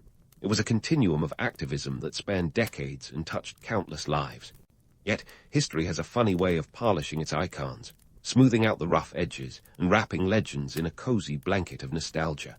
Harriet's legacy is no exception.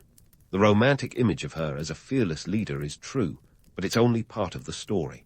The reality is grittier, filled with financial struggles, bureaucratic battles, and a relentless fight for recognition. Despite these challenges, Harriet's legacy is as enduring as it is complex.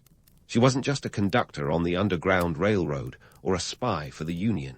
She was a revolutionary thinker, a social architect, and a beacon of hope.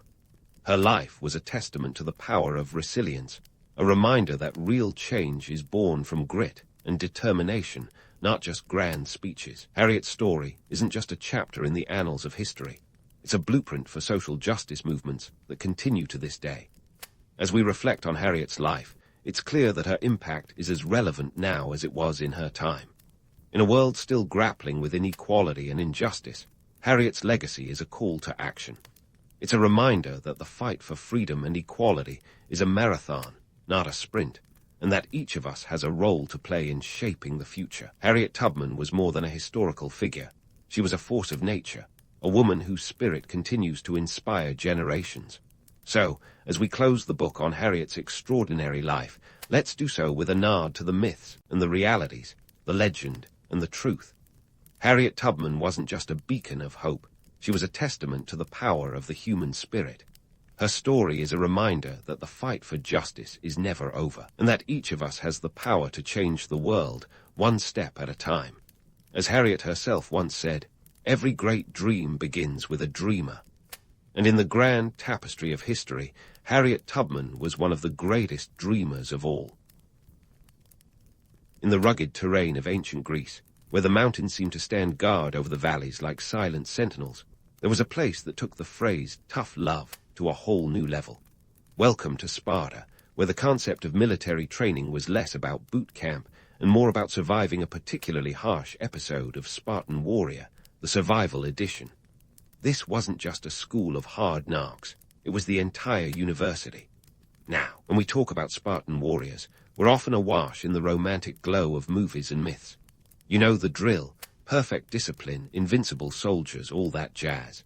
But let's hit pause on the Hollywood reel and rewind to the gritty reality of the Agoge, Sparta's infamous training program.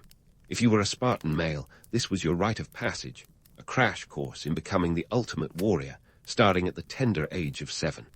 Yeah, you heard that right. While most kids today are busy mastering the art of dodging bedtime, Spartan kids were learning how to march to the beat of a very different drum. The Agoge was not just about building muscle and learning to wield a spear. It was about crafting a mindset as unyielding as the Spartan shield. Boys were plucked from their families and tossed into communal living arrangements that make modern summer camps look like 5-star resorts. Picture this: a gang of young boys, heads shaved, barefoot, wearing a single cloak all year round because fashion was not exactly a Spartan priority. The curriculum was heavy on physical endurance, with a minor in pain tolerance and a major in stoicism. Now, don't get me wrong, the Spartans knew how to throw a punch, in part because they learned how to take one first. These kids were subjected to everything from Hunger Games, quite literally, to bare-knuckle brawls, all designed to weed out the weak and forge a brotherhood of iron. But before we start hailing them as the ultimate fighting machines, let's sprinkle in some reality. The Agoge was as much about psychology as it was about physical prowess. It was a test of survival, yes, but also a lesson in submission to the state. The Spartans believed that a soldier should be as disciplined in the field as he was obedient to his city. And here's a twist. While the Agoge built formidable warriors, it was far from perfect. Let's debunk the myth of flawless discipline. Sure, the Spartans were disciplined, but perfection, not quite. The system was rife with its own set of problems, starting with the staggering attrition rate. The training was so brutal that not every boy made it to the end. For those who did, the scars, both physical and mental, were badges of honor and reminders of a youth spent in constant struggle. As for the supposed invincibility of Spartan soldiers, there's a reason why the word Pyrrhic victory exists. Even the most well-trained warriors have their limits, and the Spartans were no exception. Their military prowess was undeniable, but their rigid approach sometimes lacked the flexibility needed for different battle contexts. So, while they could hold a line like no one's business, adapting to a rapidly changing battlefield wasn't exactly their forte. And let's not forget the toll this lifestyle took on the young Spartans. The Agoge was designed to break down individuality in favor of the collective. Emotional expression, not exactly a Spartan strong suit. This often resulted in a kind of emotional atrophy, where the bonds between fellow soldiers were forged in fire, but personal identity was left to the ashes. Is it any wonder that Spartan men weren't known for their poetry? Even their famed endurance had its limits. Living on a diet that would make a monk's meal plan seem extravagant, these young soldiers in training often faced malnutrition. You could argue that hunger was just another weapon in the Spartan arsenal, sharpening their survival instincts, but it also meant that illness was a constant shadow. So, what's the takeaway here? The Agoge was an extreme system that produced extreme results. It crafted warriors who were the stuff of legend, yes, but also men who paid a hefty price for their place in the annals of history. The Spartan military might was as much about the myth as it was about the man. And while the tales of their invincibility capture our imaginations, the truth is, these warriors were as human as the rest of us, just with a few extra scars to show for it. The legend of Sparta is a testament to the power of discipline and the cost of pushing human endurance to its limits.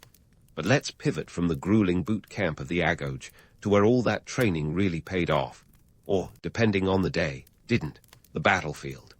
Enter the Spartan phalanx, a military formation that's basically the ancient world's answer to a Swiss army knife. Except this one was built to break bones, not open wine bottles. The phalanx was a tightly packed rectangle of warriors, each armed with a long spear called a dory and a round shield known as a harplan. Now, you might be wondering, why was this formation such a big deal? Well, picture a human tank. Each soldier's shield protected not just himself, but also the guy to his left, creating a continuous wall of defense. The dory was long enough to keep enemies at bay, but not so long that they became unwieldy in close quarters. This setup allowed Spartans to move as one impenetrable unit, like a school of fish with a particularly aggressive agenda. The phalanx was the ultimate team sport. Individual heroics had no place here. It was about collective discipline, the kind of synchronized dance that would make a Broadway choreographer weep with envy. In essence, the phalanx turned each Spartan into a cog in a well-oiled war machine. Like any good machine, when it worked, it was glorious. But when it didn't, well, that's when things got messy. Take the Battle of Thermopylae in 480 BCE, for instance. Ah yes, Thermopylae, the event that Hollywood loves so much they've practically turned it into its own franchise.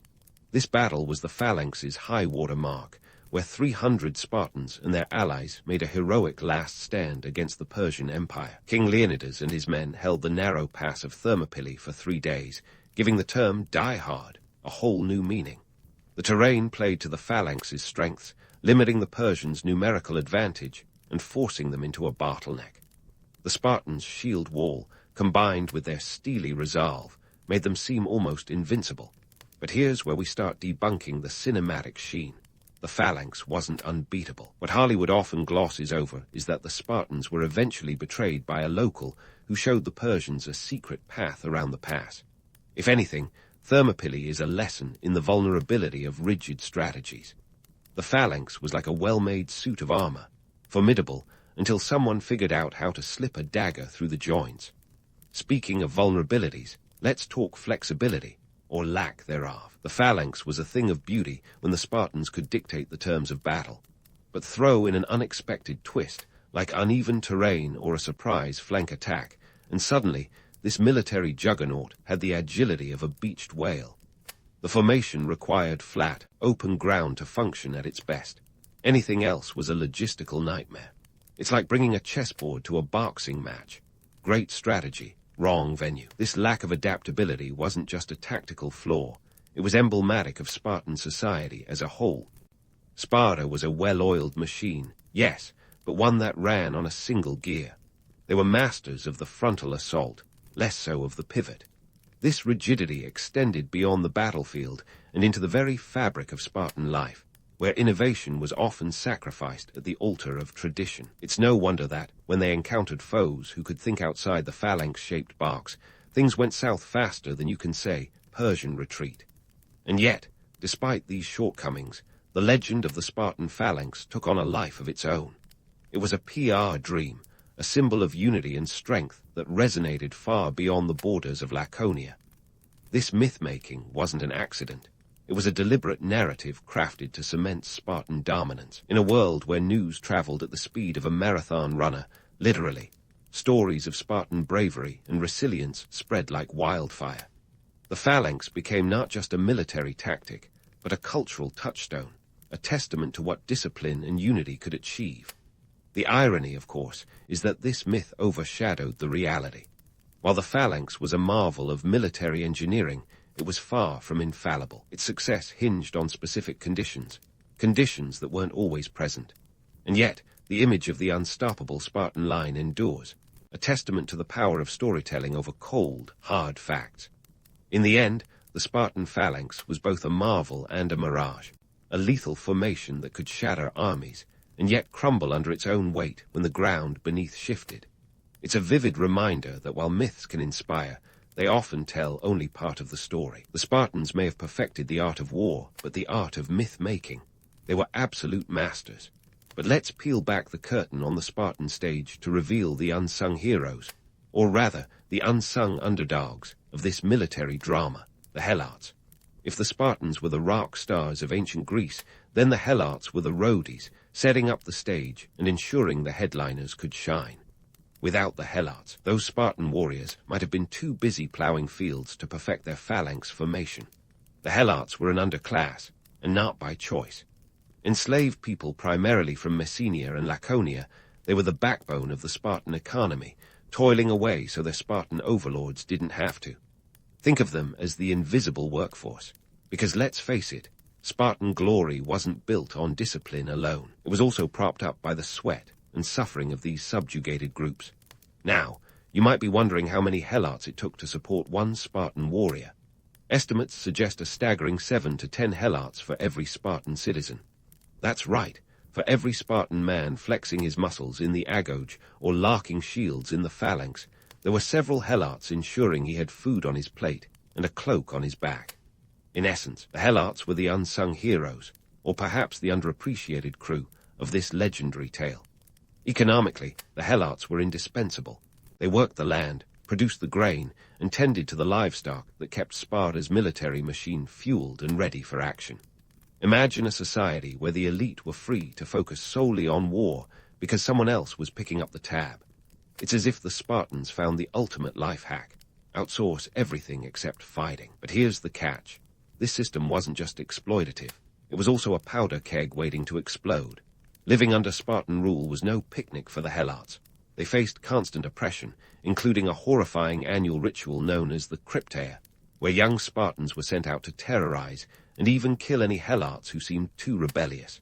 It was a grim rite of passage designed to instill fear and prevent uprisings. Talk about a toxic work environment. But why didn't the Helots just rise up and overthrow their Spartan overlords? Well, the Spartans had a knack for political maneuvering that would make Machiavelli proud. They forged alliances with other Greek states, ensuring that any potential Helot revolt would face not just Spartan spears, but a coalition of Greek forces ready to quash any uprising. The Spartans were like the godfathers of ancient Greece, maintaining power through a web of alliances and intimidation. One of the most significant of these political maneuvers was the Peloponnesian League. Picture this: a semi-cooperative federation of states led by Sparta, each with its own interests, but united under Spartan leadership. This was Sparta's answer to Athenian power, a strategic network that allowed them to leverage military and political support throughout the region. By keeping their neighbors close, the Spartans ensured that any threat to their dominance would be met with a united front. But maintaining such a militarized society came with its own economic strains.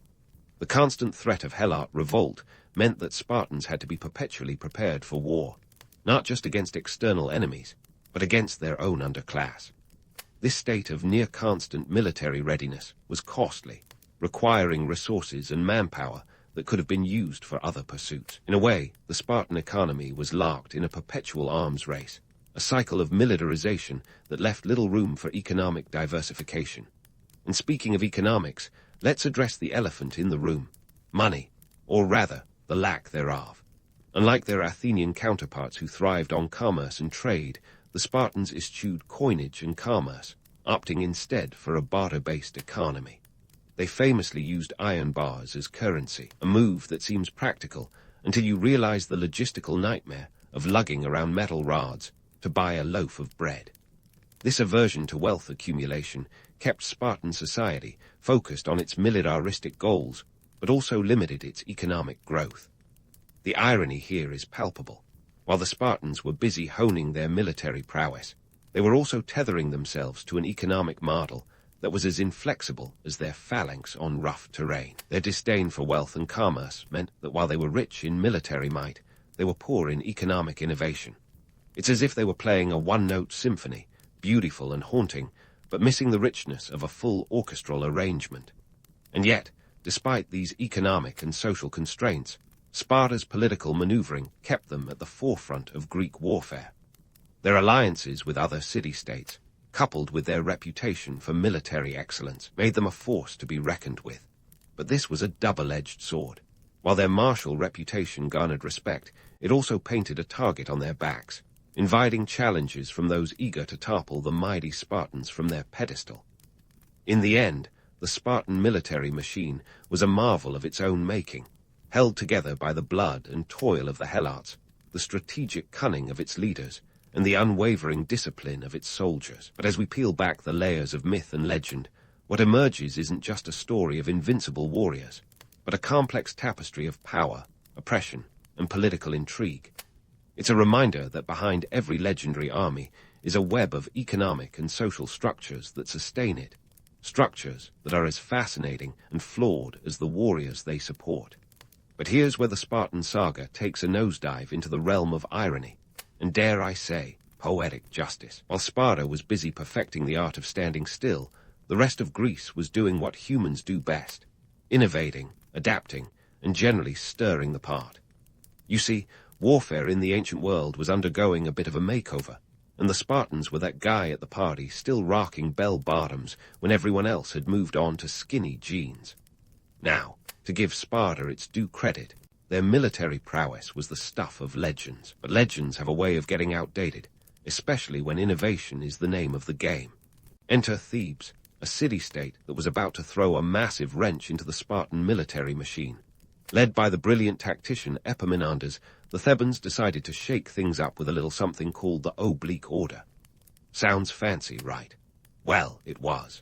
Instead of charging head-on like a one-trick pony, the Thebans stacked their troops on one side, creating a concentrated force that could punch through enemy lines like a hot knife through butter. The Battle of Leuctra in 371 BCE was the theater for this tactical masterclass. The Thebans, under Epaminondas, took on the seemingly invincible Spartan army. The result? Sparta's first major land defeat in centuries, sending shockwaves through the Greek world. This was the moment the Spartans realized that perhaps their military playbook needed a few new chapters. The Spartan phalanx, so reliant on its rigid strategies and frontal assaults, was outmaneuvered and outclassed by Theban innovation. It was like watching a chess grandmaster checkmate a one-trick pony. So why didn't the Spartans adapt?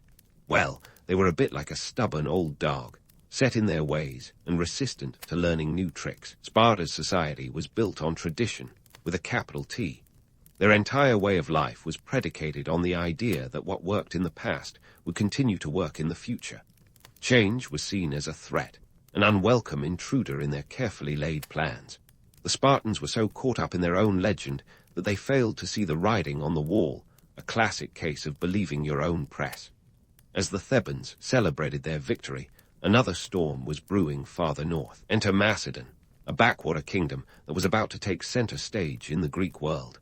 Under the rule of King Philip Roman II, Macedon underwent a military transformation that would make even the most stoic Spartan raise an eyebrow. Philip took the best of what the Greeks had to offer and turbocharged it. He introduced the sarissa, a pike that was twice as long as the traditional Greek spear, giving his infantry a reach that would keep enemies at bay. Philip's army was a patchwork of innovation and practicality. He implemented rigorous training regimes and professionalized the army, making it a formidable force ready to take on any challenge. By the time his son, Alexander the Great, took the reins, Macedon was a juggernaut, poised to conquer not just Greece, but most of the known world. The Spartan reluctance to adapt stood in stark contrast to Macedon's embrace of change, and it wasn't long before the Spartans found themselves outgunned and outclassed. Of course, the Spartans weren't entirely blind to the changing tides. They made some half-hearted attempts to incorporate cavalry into their forces, but it was too little, too late. Their reluctance to fully embrace new tactics and technologies left them playing catch-up in a game where they used to be the frontrunners. It's a bit like trying to join the smartphone revolution with a pager. You might get the odd message through, but you're missing the bigger picture. Economically, this resistance to change also had its costs. The Spartan disdain for trade and commerce left them isolated, while other Greek city-states thrived on the exchange of goods and ideas. Athens, for example, was a bustling hub of innovation, where philosophers and merchants rubbed shoulders and ideas flowed as freely as wine. Sparta, meanwhile, clung to its iron bars and barter system like a security blanket, oblivious to the economic dynamism of its neighbors. The Spartan downfall wasn't just a military defeat, it was a cultural and economic one as well. Their rigid adherence to tradition became their Achilles heel, a glaring vulnerability in a world that was rapidly changing. The irony is that the very discipline they prized so highly became their undoing, as it prevented them from adapting to new realities. They were the architects of their own obsolescence, a cautionary tale in the dangers of resting on one's laurels. And let's not forget the social fabric of Sparta, which was about as flexible as a rusty iron rod. While other Greek city-states were experimenting with democracy and new forms of governance, Sparta remained a rigid oligarchy, governed by a small group of elites who were as resistant to change as they were to showing emotion. This aversion to political innovation left them isolated and increasingly out of step with the rest of Greece. The decline of Sparta is a testament to the perils of rigidity in a world that rewards adaptability. Their military might was legendary, but legends, as we know, can be deceiving. The Spartans were warriors, yes, but they were also humans, subject to the same flaws and limitations as the rest of us. They clung to their traditions with a ferocity that was both admirable and, ultimately, their undoing. As we look back on the Spartan legacy, it's easy to get caught up in the romance of their warrior ethos. But behind the tales of heroism and valor lies a more complex reality. A society that was brilliant in its simplicity, yet blind to the complexities of a changing world. It's a reminder that while tradition can be a source of strength, it can also be a shackle, binding us to the past when the future demands something new. The rise of Thebes and Macedon marked a turning point in Greek history, a shift away from the Spartan model and towards a more dynamic, adaptable approach to warfare and society. The Spartans, for all their might and discipline, were left clinging to the past, while the rest of Greece moved forward. It was a lesson in evolution, both on the battlefield and beyond, an enduring reminder that the only constant in history is change. But even as Sparta's glory days faded into the rearview mirror of history, their formidable reputation as warriors lived on, morphing into a myth that overshadowed the complex reality. The decline of Spartan military dominance was less a dramatic collapse and more a slow unraveling, like a once mighty fortress succumbing to the relentless creep of time and tide. As the Greeks embraced new strategic paradigms, Sparta clung stubbornly to traditions that had served them well in a bygone era, but now seemed as outdated as an ancient scroll in the age of digital tablets. So, what exactly went wrong? In short, the Spartans were the victims of their own rigid ethos. While the rest of Greece was playing a game of tactical chess, Sparta was stuck in checkers mode, relying on brute force and unwavering discipline. This unwavering adherence to old ways was both their greatest strength and their fatal flaw. The phalanx formation, once a symbol of military ingenuity, became a relic, unable to adapt to the evolving art of war. Like trying to navigate modern traffic with a chariot, it just didn't fit the new landscape. Economically, Sparta was caught in a similar bind. While other city-states embraced trade and innovation, Sparta's economy remained as rigid as its military strategies.